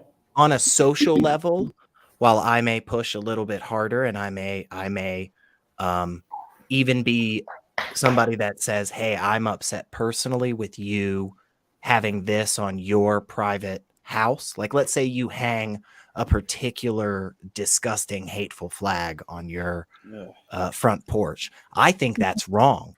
And I think on a social level, we should all be like, fuck that. Let's move past that bigotry. On a government level, while we shouldn't criminalize somebody and we shouldn't be busting into their house and arresting them just because they fly a certain flag, and that is it. But the government should not be promoting things that are blatantly hateful and bigoted, right? Like, if the government is paying for a statue where basically at the end of the day is the statue is saying this person that actively fought to destroy our country, or somebody that, again, like Hitler's a great example. If this statue was something that was like, hey, we are actively promoting the genocide of a particular group of people in history, yeah, our government definitely should not be promoting that. If we have that statue up, take it the fuck down. Take it the fuck down, put it in a fucking museum, make citizens who want to learn about it in the proper context pay fucking money to come to the goddamn museum so that we can build better fucking roads in our city and stop glorifying a piece of shit from the past. Like, 100%. you know, like there are so many better ways. And again, like, nothing about how we understand history will be changed. The nuances surrounding Robert E. Lee's decision, because he was ultimately originally asked by Abraham Lincoln. He was one of Lincoln's first choices, and he decided to go with the Confederacy because Virginia ultimately voted as a state. But again, all of those nuances, that doesn't change whether or not we have a statue in the middle of the city. Like, and we shouldn't. There are probably better people There are easily better people. Are you kidding me? Again, Ruby Bridges. There are easily better people we can bring up and highlight and have public statues for. So Yeah. No, I I don't agree even think with we you should have public 100%. statues anyway. I don't like glorification. I think the reason that I wanted to discuss this with you guys is because, like, I have a daughter. I'm sure you guys all know that now. She is a fourth grade teacher, and bless her heart, because she refuses to celebrate, say, Columbus Day. Everybody's like, "Happy Columbus Day," and she's like, "Columbus was an asshole." She tells, yeah, and he was. He was an absolute asshole. She refuses to teach. I guess to take one of Jen's words, the glorification of a man who came over and introduces all these diseases to indigenous people, robs their area, takes their women back to the new country, and they all die of TB or something like that. But my point is this, is that if I'm afraid that if we don't put them in museums, because I'm not sure that that's actually being done, that 6 generations from now, people are not going to be able to, unless we take responsibility and teach them, that they're not going to remember how fucking horrible it was, and the horrible circumstances of slavery, and the horrible circumstances of Columbus coming over and raping the New World or what have you. That's my fear. My fear is that in years to come, we will lose that. And it's important, in my opinion, as a country, as Americans, that we remember where we came from so that we do not ever think that it's okay to repeat those things, because it's not okay to own another human being. It is not okay in any way, shape, or form. But I'm afraid that if we stop talking about it, then we're going to forget about it. Does that make sense? I think the thing is, we're not going to stop talking about it. Let me pause you real quick. Gur, I've asked you twice where you want that link, bro. I need to know how to connect with you. And does anybody have Gur on Twitter or something? Just calling him out like that, Beck. I mean, well, no, I saw it. No, I saw it. I don't know how to give you the link. So it was just driving me nuts. Okay, carry on. It's not that we're going to stop talking about it. I think the main point is we're picking better stories to put on the front page. It's that we're not taking the, like, Southern pride. Rarity. Proud to be an American. Proud to be a whatever the fuck it is. I hear that drawl. Don't hide it. Don't hide it, IQ. You know? Pride. No, I'm proud to be where I was born. Yeah. Where my parents fucked. You know, like is that what draw? That's what defines me. No, like I'm an American citizen, and I can't really do too much about that right now. But I'm not proud to be from somewhere. I'm proud of my actions. I'm proud of the good choices that I've made, not where I'm geographically from. And that's what this is. Okay. And this is, I'm still a bit disturbed. The shooting.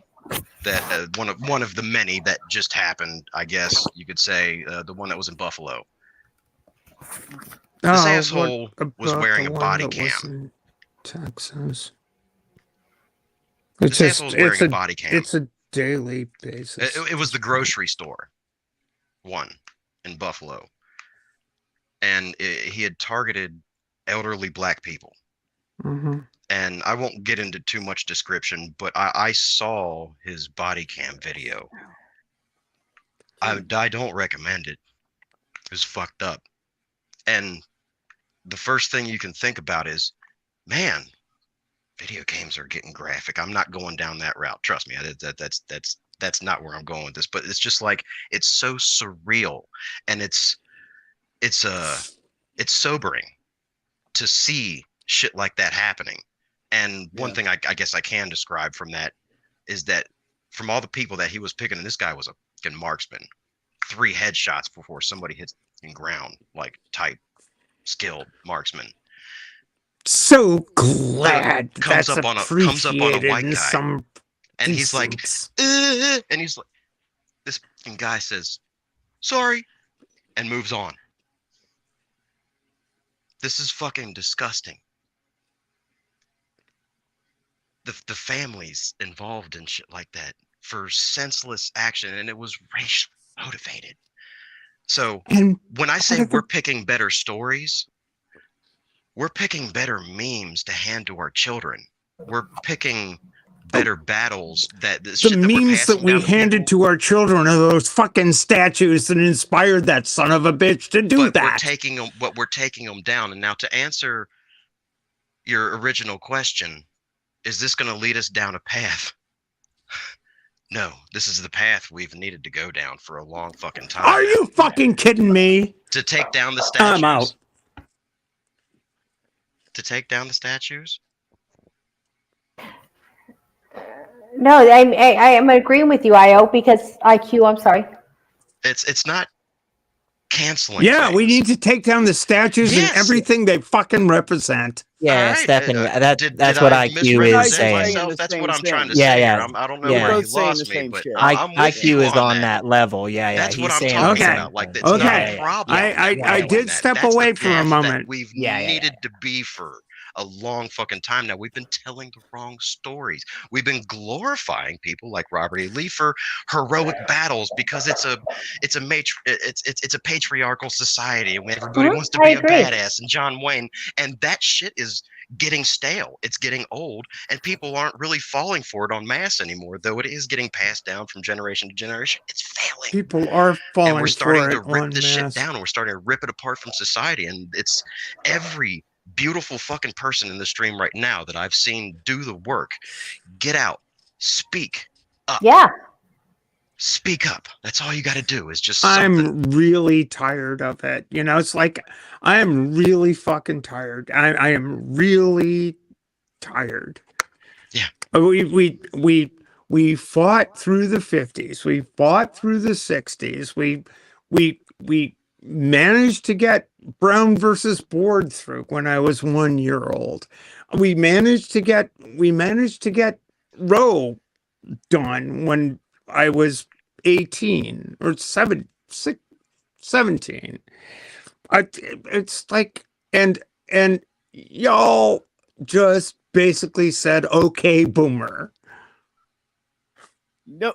I mean, it's like, you know what? It takes time. It takes persistence. And those of us who have fought for 68 years for your rights, for the rights of our kids, you know, for what we are about to lose, to be dismissed is really fucking aggravating to me. Yep. I And can't that's even why imagine. Well, I agree. I think you're misunderstanding where I was coming from, Stephanie, because I'm not an advocate of keeping statues up. I'm an advocate for change, and I'm an advocate for making the world a better place. And the whole point of my bringing this up is because I was trying to figure out where other people were coming from, because my daughter, like I said, my daughter teaches history, real history. She doesn't sugarcoat it. She tells people Christopher Columbus was an ass, and he was. And that's why I didn't bring it up to upset you in any way, shape, or form. I brought it up just to start a conversation, and I think that's where we have to Yeah, start. well, that's you started a conversation, and I'm not objecting to that. My apologies. And I'm if I not upset you. I'm not really objecting to anything. I'm just basically saying, but people need to look at history and, you know, objectively, and not try to assign. You know, people need to look at what actually happened and not imagine things otherwise. And we Can I need to throw out have a fortune cookie to lighten the mood a little bit, and not Please. to anybody that's got something to say, please do finish it. I don't want to I'll cut you take it. off, but it's just I'll take a cookie. I'll take a cookie. Okay. Fairness is pillow talk for the timid, and is unnecessary in the face of respect. Ooh, that's interesting. Wow, I like that one. Thank you. Say it one more time.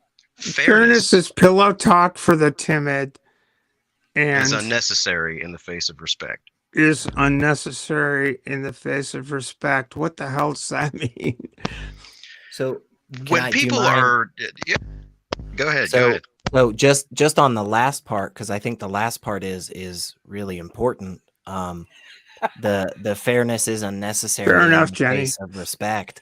Is that if you truly exhibit the and if you truly exhibit the behavior of somebody that gives respect to another person, then the idea of balancing the scales because of some wrong that you've committed to them, it won't even occur because you respect them. Boom. And that is, I like that. I like that. The first part gets me a little hot and bothered there, IQ. But Yeah, we'll talk which is about why it after there's the that Well, second that's part why that we're going there. that's why there's the drop boom at the end. I get it. And the No, I'll end call you. is I'll call you. right. But yeah, I agree with that. If there is, and that is something that is frustratingly preached in certain spaces right now, this overt lack of respect for people. And I think one of the problems that giving another person respect, one of the problems with that is that there are going to be, there's probably a better term, but those outright dickheads that are going to fucking manipulate that respect from good people time and time again to get the absolute furthest bullshit that they can. And I think, again, one of the issues is with respect, you gotta still have respect in those moments, right? That's the whole point, right? Because it's the automatic equalizer. Everything that's happening in that time is happening as it should in respects to what it's asking for. So the need to tip the scales isn't really necessary. In reality, of course, it is, just because there's dicks out there that just really love to mess everything up. But in a perfect environment, if you just got respect, everything else falls into place. Well, that sounds like really Rodney. Yes. Yeah, it sounds really Rodney. No respect. Yeah, All I'm really asking Rodney is that Dangerfield-esque. it You know, is only the required by the person that you see in the mirror, and the rest it takes care of itself. It's pretty much the philosophy of don't be a dick. Yeah, and Right the back other to what I always the other say. principle of American history since at least 1965 was the dirty fucking hippies were right. I mean, with that it's with every I grew up in a time where there's the homosexual menace, right? It's Talk about a generation of people that use illicit substances to separate their prefrontal cortex from programmed bullshit that they'd been handed down from generation to generation. It was like a clean sweep. Everybody started over from, oh, I don't hate you. I like you, IQ. No, I'm not frozen. It's like, yeah, it's we changed a lot. The side chat is a very interesting place right now. I see that. Yeah, they're having fun.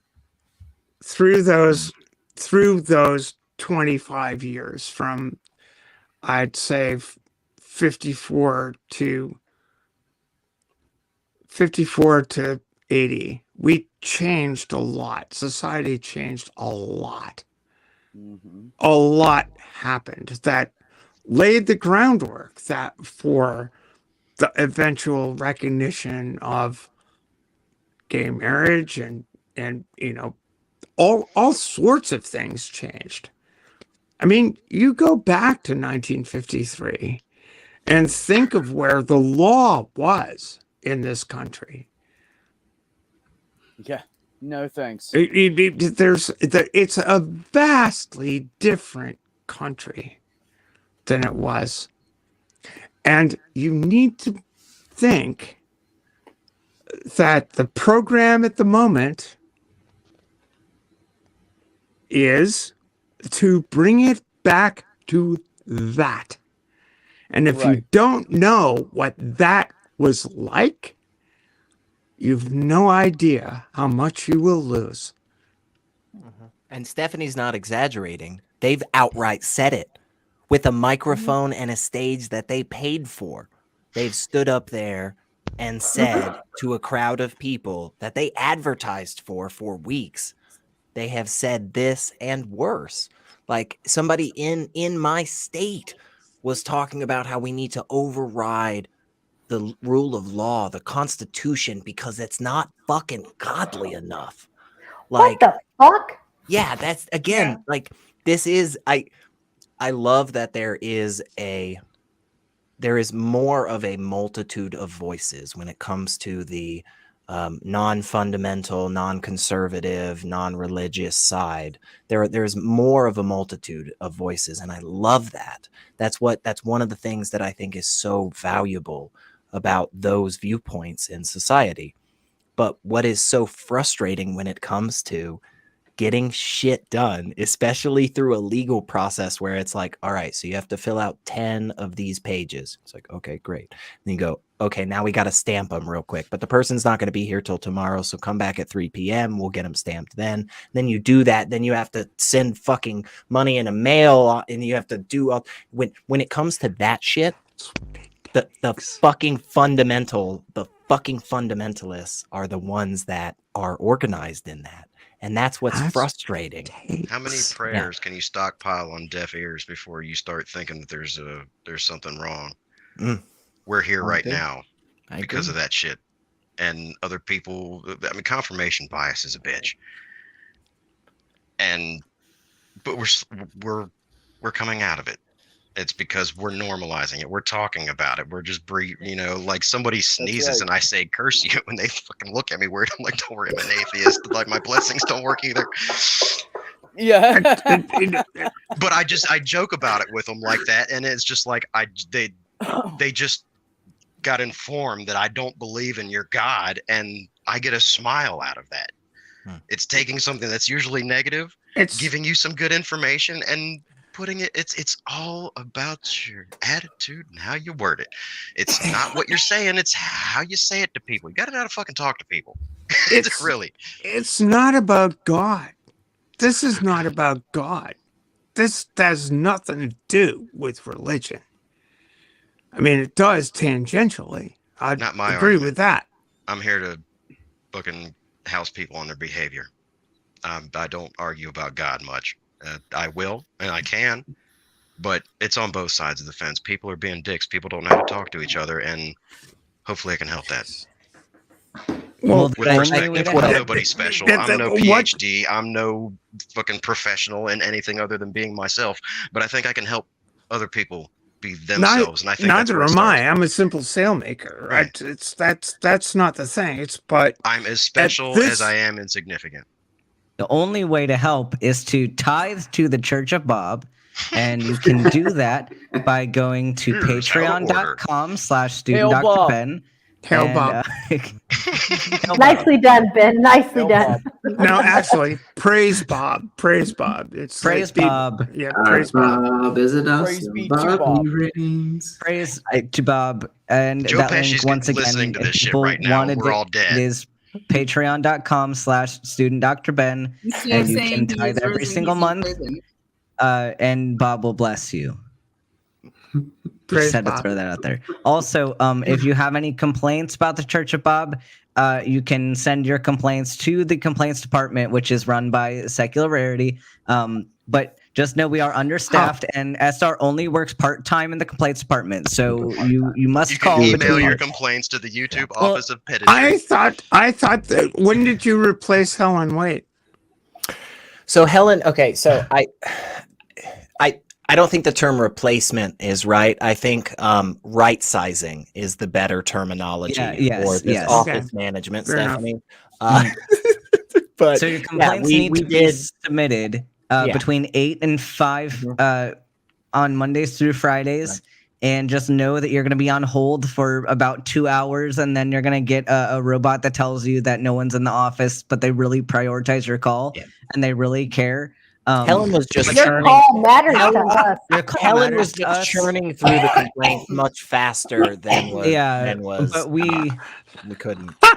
So how you can fix the complaints department, right? Is we need more funding. So again, you go to patreon.com/studentdrben, and then some of that money might go towards more employees for the complaints department. Yes. In but the we'll meantime, find try out. complaining. But I Who promise will be you, equally as Patreon insensitive to your objections. It'll probably go to his $300,000 medical school debt. Yeah. Yeah, and SR only responds to complaints that he wants to. So just know that if you don't get a response in the next 7 to 14 business days, just know he is working on it. It just might take a little bit longer. He just didn't like your complaint, so he's ignoring Just it, didn't putting on the like back it, burner. yeah. I have a bone to pick with SR. Actually, it's like, why are you so down on the Methodists? I mean, there is so little. I was raised Methodist. I get to make fun of them. Those were my people. That's where I came from. There was one time I was like 17, and it was a buddy of mine. I had just met, one grade at school, some class, whatever, yada yada. We were hanging out, and neither of us were really religious at that point, but neither of us had said like, oh, we're atheist or anything like that. We just didn't really go to church or anything. And at one point it came up, something about church, and I was like, oh, I was Methodist, man. And he was like, oh my God, dude, I was Lutheran.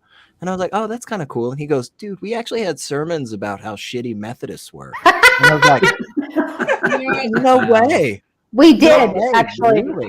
I was that's kinda UPC cool. and then went to ECLA, and now I'm atheist. So I kind of way down. That's cool. I like that. We seriously need to compare notes because I'm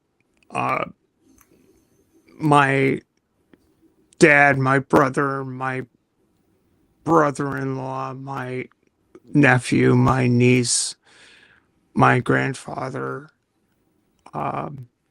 Methodist ministers all, interestingly enough. Oh my gosh. So I remember there was a time when because one of the things the Methodists do is they rotate around their pastors regularly, and it's kind of a big deal. You can, after the allotted time, you can technically, as a church, as a congregation, choose to keep a pastor, but after Not really. Yeah, after so long, these gotta go. They gotta go. But I remember it was a big deal one time. One of the new pastors was coming in, and this guy apparently was actually trained as a Baptist preacher. Now, he hadn't been a Baptist preacher for years, and the churches that he had come from, we had heard great things, and everybody was excited. And when the current pastor, told everybody, thank you so much for our time, and the associate pastor will take over for a few weeks as the new person gets, again, all God's plan, by the way.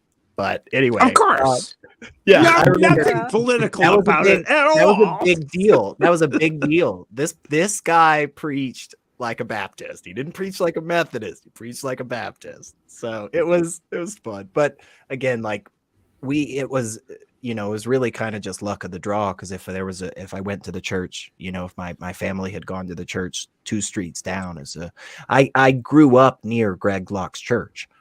Like, that's not far from. I know exactly where that church is. So I mean, that is all around me for sure.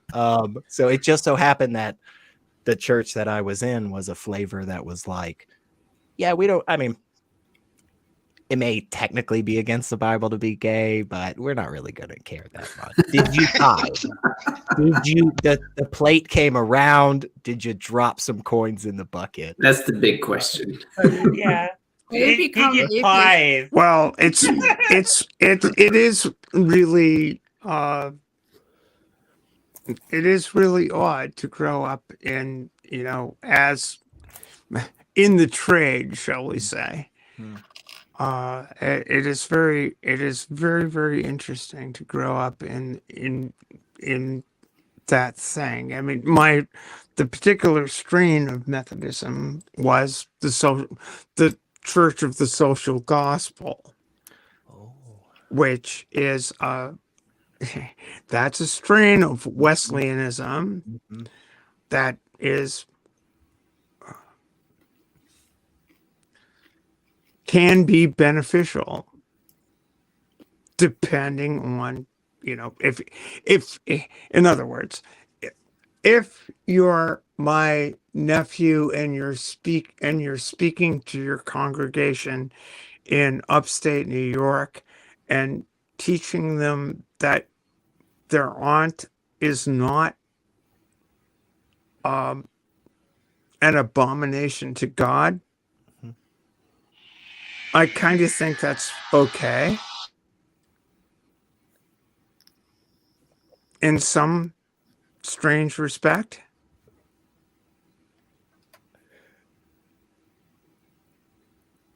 Yeah, it's It's better. not an abomination to God, that's just not the right party, man.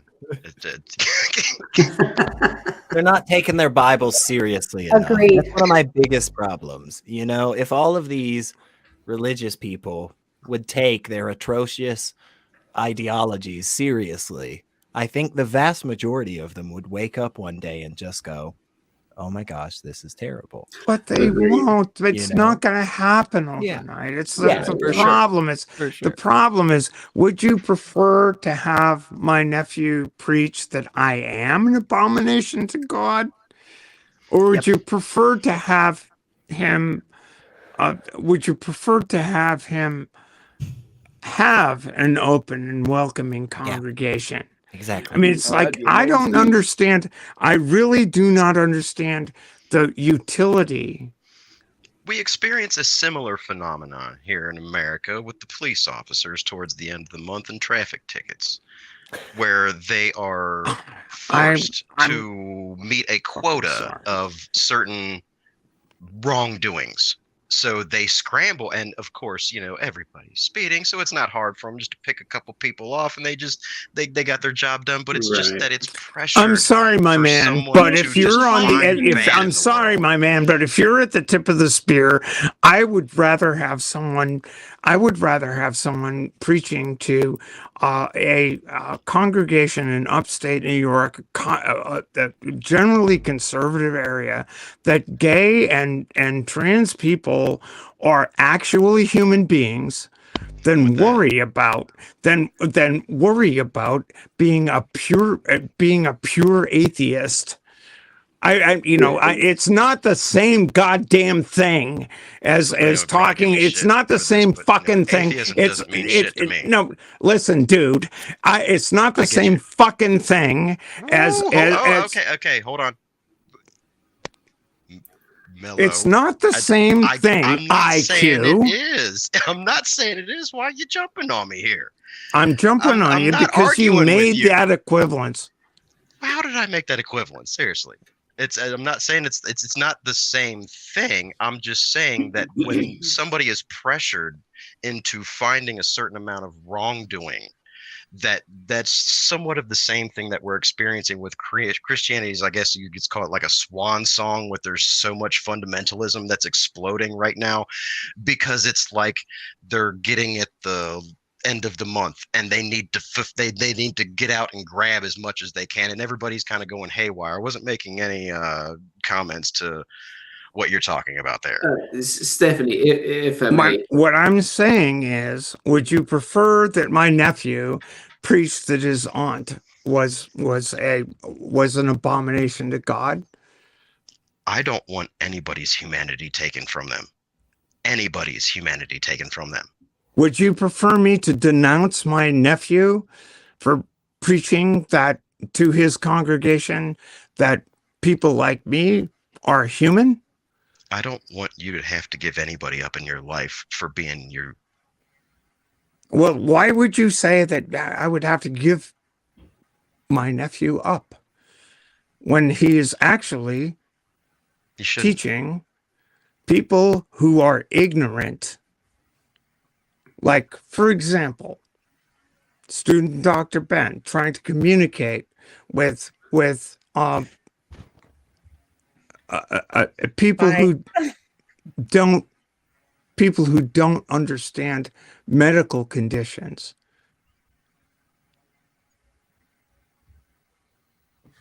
Bye, Deborah.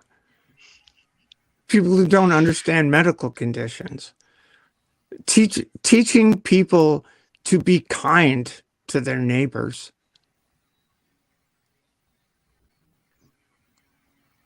Yeah. Teaching people how to be kind to themselves. Because I think that's where a lot of problems start. People teaching Self-hatred. people to see themselves in their neighbors. Mm-hmm. If you can forgive yourself for a lot of shit, it's real easy to see somebody else. It's really difficult to get past all the things that you've been fed your entire life about who they are for what reason, and it's a bunch of bullshit. When people just need to be themselves for themselves, and you need to understand that you're not that person. And you're not going to control that person. You shouldn't control that person. I'm not saying you specifically, but My nephew understands nobody that as a should- Methodist pastor, and that's what he's teaching his congregation. Do you object to that? Oh my! No, he already said he didn't. Yeah, I think y'all are on the same page. Honestly. We're on the Just same saying page it, with just this. I'm saying not it arguing differently. So look, hold on, real maybe quick. I've got a Real different way quick. of saying it. Real quick, IQ. Jenny said your metaphor skills are off tonight. Speak straight. There's a lot that's been off. I've had a year. Jenny now. Jenny knows. She's been around a bit watching you, dude. So she's probably right.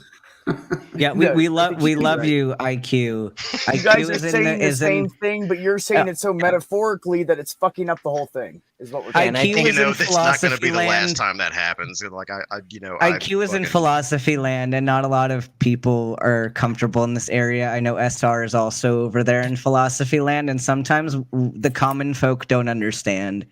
Well, and I think one of the big things, and And please, that's the fucking problem. well, and Stephanie, please tell me if I am off base with this, but I think one of the big things you are saying that everybody needs to fucking remember is that the average on the ground level work that goes in on a daily basis and has been going into a lot of the wonderful gains that we have made and are being violently stripped from us in the United States right now, that work needs to continue, and not just continue, but we have to have more people actively involved in doing the ground level stuff, which is something as I get it. This is boring. Nobody wants to read through the whole fucking form and then fill it out 3 different times. And then I get it. That sucks. But that is what is actually going to make progress. You know, that is what is going to progress us. So Agree with you, SR. That's the and I don't think anybody the here hard work. The hard work is done in other channels. The hard work is done in other channels than this. I mean, this is like this is a petri dish. But the hard work is done in places like Plattsburgh, New York. I mean, you need to convince, frankly, Christian pastors to preach the gospel of humanity to their congregations. Yeah. If you don't do that, if you abandon that, then they're going to be taught by other Christian pastors who preach the gospel of hate to their congregations. My Lutheran church, they taught that. Like my pastor he's gay, and like we have trans people in our community, and it's a very welcoming church. But my issue with coming to atheism is because they're great people and everything, but I just don't believe what they believe. Yeah, I don't believe the Bible, so like I don't like. There's not enough evidence for any of the stories other than that they're just like like historical Yeah. things, but like, yeah. They got some city names right. Like there are technically some ancient cities that also had those names. There are churches that teach that. It's just that I just don't believe what they believe. Yeah, but it is enough. so much better for everybody. It's not just because when you talk about the rights of It sure trans does bring in the people, dollars. well, yeah, it does. But when you I talk know about a the church rights that's very of wealthy, and those are the people that I'm talking about. Don't need to make Yeah, sense, make yeah. dollars.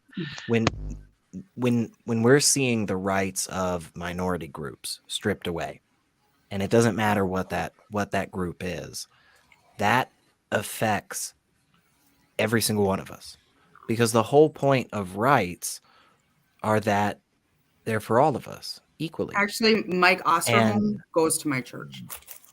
oh, He's one of the big COVID guys. and that's what's so important about when something happens in our legal system that basically says, this is I was chatting with Nick $400 suit in the chat earlier, but about $400 suit. Cool. it's a nice suit. Hang on, no, but I'll buy it. I was saying, hey, did you hear about this recent Supreme Court decision that basically said, like, if you are convicted of a crime and one of the reasons that you were convicted is because your counsel that was appointed to you by law was a fucking idiot and they did something wrong and you got convicted of that, you don't get to bring in new evidence. That was one of these recent decisions from this fucked up Supreme Court. And when I said that, he was kind of like, "Nuh-uh." And I was like, "Oh, hang on, let me send you a link." Yeah, man." boy, And that's the thing, is that it is so easy for us to say, oh, well, he's a criminal, right? Like, he doesn't get rights. It's a criminal. It did a bad thing. He's a criminal. He's a bad person. We shouldn't give him a bed. We shouldn't give him 3 square meals. It's a bad person. But when the rights are taken from the most underrepresented people in our communities, they are taken from all of us.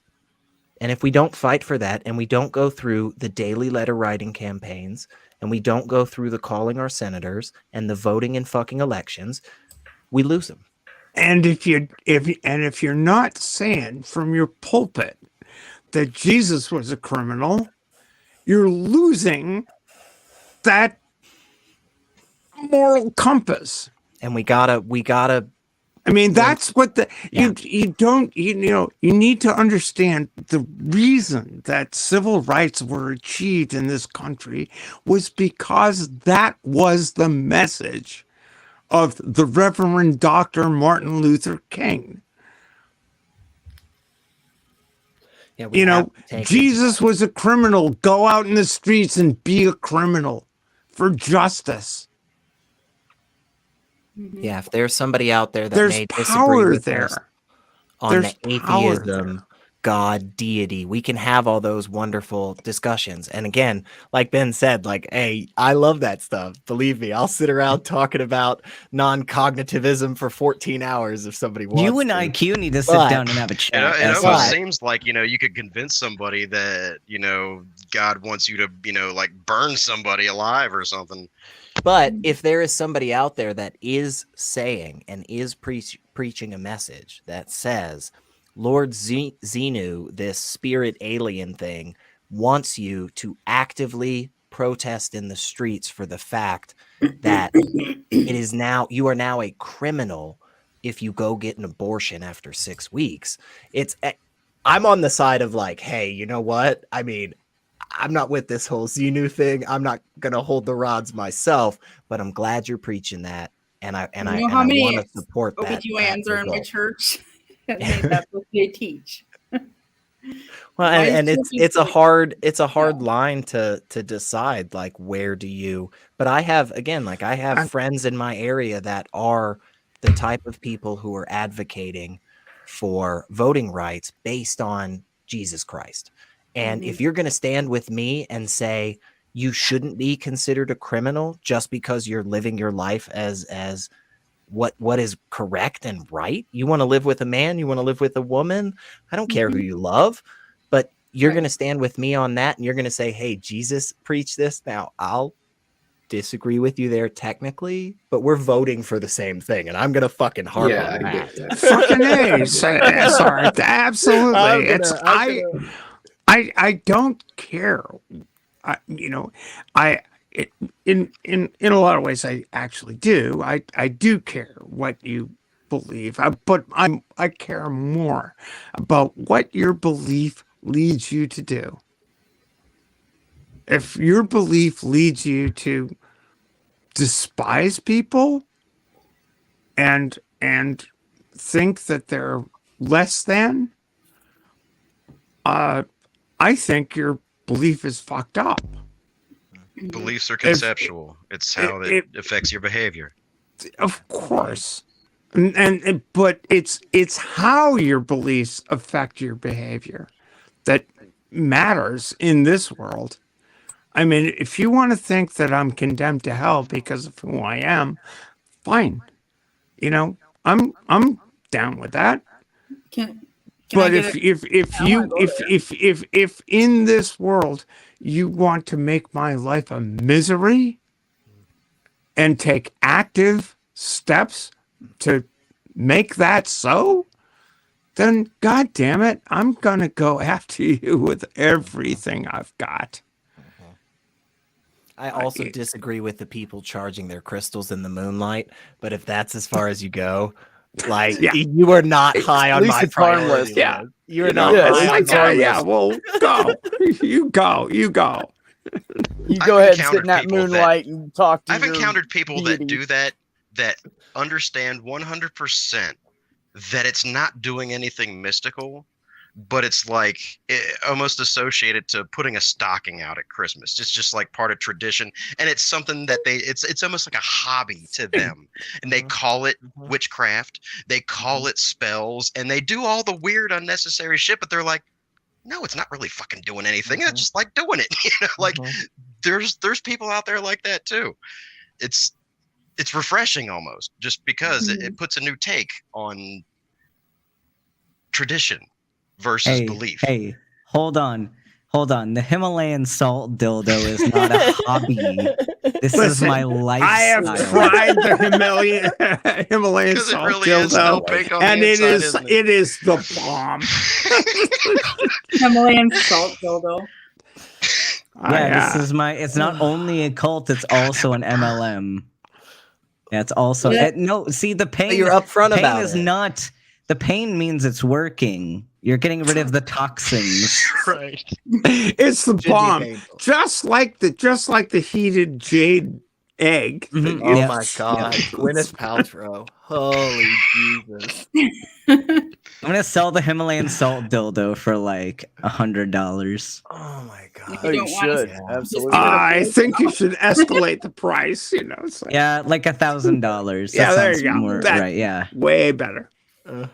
No, dude, shoot the moon. Like the Himalayan salt air freshener comes with a humidifier. Hey, wait. Well, in actually- the dildo, you could put some kind of like natural oil incense. So when they're screwing themselves with it, they come out I'm smelling liking better. Yeah. I hear lavender has really good effects on the quantum Keeps you calm. And the biological photons. quantum biological photons. Yeah. That sounds Richard right. Richard Gilliver and I did an episode of Medical Myths last week about quantum healing, and my god, it was so hard to debunk because it was all word salad. Like it's hard to have an argument, to bring any kind of argument against something that isn't even an argument.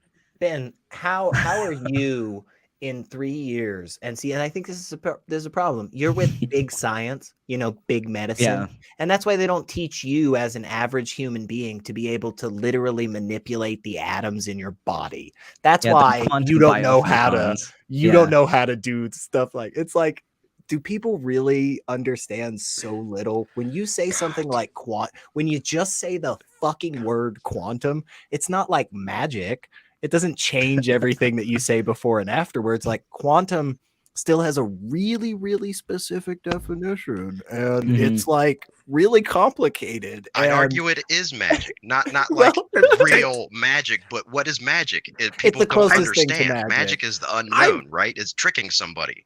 It's something real happened, but you have no idea how it happened. It's magic, right? So quantum. Nobody understands quantum because people can't even get virology down. So quantum is like magic. So let's just call it magic. Can I? No, well, yes, I think that I agree. It's like people can't wrap their heads around the notion of dumb luck. Just simple chance. I mean, it's like when you boil down quantum mechanics, it's like chance is like uncertainty. It's the people have a difficulty with uncertainty, and uncertainty is basically if we wouldn't be even having this conversation over the internets with computers, if people didn't have some idea about how to manipulate or at least operate within the bounds of uncertainty. I'd be more educated on this, but I simply don't have the time because I'm spending it all trying to keep the 5G showers from turning my children gay. Can I? Yeah, well, they are though, and do what you will, but within 100 years, all of your children will be gay, according to Bill Maher. I have a video sorry, the request. 5G towers I are want giving them to emphysema. see something happen I think that's the right on the YouTubes, or on the whatever platforms people use. But I want to see a conversation between IQ and SR, but I want you both to be high. And I want you both to have a conversation about philosophy. You're not I want to watch catch this. me not high. Yeah, Right now. Catch me now. Yeah. No, I'm just gonna say, I want this to be a thing, and I want this to happen. The And I only want it It's to gotta be happen. like super the big. only Like, I gotta relevant go thing, from get like the tier 1 shit. Like right. The only difference from like that happening right now and when it will happen is just like, I'm getting tired and I'm gonna have to go to bed soon. But yeah, like literally every other thing you've said, like, totally fine. But yeah, I've got to be up at 5:30. It's like a yeah, quarter yeah. to 1. Schedule so. it. God. You let I us already know. said I have to Have leave. my people call your people. Mhm. We'll make it happen. But I want to watch this. I will be in the side chat, and I'll be like, "What just happened?" And all we'll do is we'll just get a certain amount of topics that we will both pre-agree will be just nice, Just like- mellow, no drama topics that we Just know one we can word. both pull some. Just I don't no one think that's word rehearsals. topics. possible. All we Quantum. know is just the topics, and then we'll just go. Yeah, right. One word, one phrase. Quantum. CRT. Oh no, we could make All right. kind of like those one hot word, ones. one phrase. Quantum and CRT. That's Like the hot ones, perfect. so like how they keep, they answer, philosophical questions while eating progressively hotter chicken wings. Oh, No, yeah. we'll exactly. answer Yeah, philosophical exactly. questions while hitting increasingly more crucial bowls of weed. So what we're smoking right now is some Maui Wowie, and we've got a gram rolled up in this nice hemp wrap here, and we're gonna talk about this right now. Then we're gonna move And on the to first our thing I want Question to, three, the first like, topic I want cat to bring up piss. is Kalam. Have fun. Go for it. Yeah. Collab, baby. Well, I got words. All right, you guys, everybody out there, all the wonderful viewers out there, know where to send the money to Beck to make this happen. So send all that money to Send Beck. it to Beck. And That's how it we will works. get we will get this organized. Our people, our lawyers will contact each other. Mhm. Absolutely, we know how it's done. I'm We're all saving for a professionals. really fancy gray tank for my house so I can finish my plumbing. So yeah, send me some money. Oh, I mean, I would never. Need That's very important. But with that being said, I've got to get out of here. It's Hey, Yeah, Beck, we've been going for almost hey, 4 hours, IQ, so we might want to first- shut her down. Yeah, let's get the hell out First- of here. IQ, first time we've said hello, but I Indeed. hope I wasn't too much of an asshole. But Trust Yeah, me, you the just more get the riled better, up. because fine. that's where you get a chance to move through shit. You don't back off. You don't go, oh, that's they're a bitch. No, you hold on. let's unwrap this. Let's talk about this. Let me see where we went wrong because I wasn't trying to be an asshole. Let's figure out where it was misconceived, and that's how you don't gather enemies in your life. Some people just aren't good with metaphors, and you're Mr. Metaphor Man. And sometimes here's a curiosity. Say it. When we were talking about the whole shootings thing, and then I brought up the whole fortune cookie. Right. How was everybody's And then I mood read the changed fortune cookie, and within it said, 3 minutes "Why don't you of me shut just up, bringing bitch?" that up and just giving you that fortune cookie? Your heart rate, how you felt, your level of aggravation. I can almost guarantee that everybody felt just a little bit lighter. It was like something lifted off of your shoulders. I don't know if it was because of the metaphor or if it was because of the kava, but I think it's because of the pot. I've been super relaxed tonight. And a I'm mixture of usually anything not, at your disposal. so- But my point is, that's why I call them fortune cookies. It's a hat tip to the cookie that was offered to Neo in the movie The Matrix by the Oracle. That cookie isn't magic. You know, she offered it to him and said, "I promise you when you get finished eating this, you'll feel right as rain." There's nothing in the cookie. It's not like, she had it laced with Valium or something like that. There's sugar in there, produces dopamine. Happy hormones and chemicals and shit go off when you eat a cookie. And then you get faced with a serious question or a suggestion. You're in a better mood. You're better apt to make a better decision because you are better informed and you are in a better state of mind. That is why that is behind the fortune cookie thing. So don't take any of those as gospel. That I obviously have a gospel allergy. Your name should be Mr. Wow. Metaphor. You just change your channel name to Mr. Metaphor. But it's yeah, to that's offer right. people little bite-sized pieces of inspiration, because that's where we all need a little bit of help, is just the right inspiration. Somebody give you something to work on, somebody give you something to look forward to, and make you feel just a little bit better about something, or be more knowledgeable about yourself. That's what the cookie is. Take a bite and just do with it what you do. And that could be called. Nope. That could We're be not going called. to get in a whole discussion about fortune cookies. We ain't doing it. We're ending the stream. So Is it everybody a stop. sandwich? Are fortune cookies a Talk in the sandwich? back room all you want after this. Yeah, stream we can is stay over. after. If you put two and Bro. two together. I'm going to bed. The importance right. is to add at the end of every fortune cookie you read the 2 words "in bed." Or under the seat. There you go. Perfect. I love it. Okay, now that we've all proven to be 12-year-old children, everybody in the chat, thank you so much for coming. I appreciate the banter and the great conversation. Everybody on the panel, thanks so much for coming by. I love all of you, and I appreciate all of you. And remember, Joe bless you Ben all. has the best nuts. And Always. take care of yourselves. Take care of one another. And have some peace.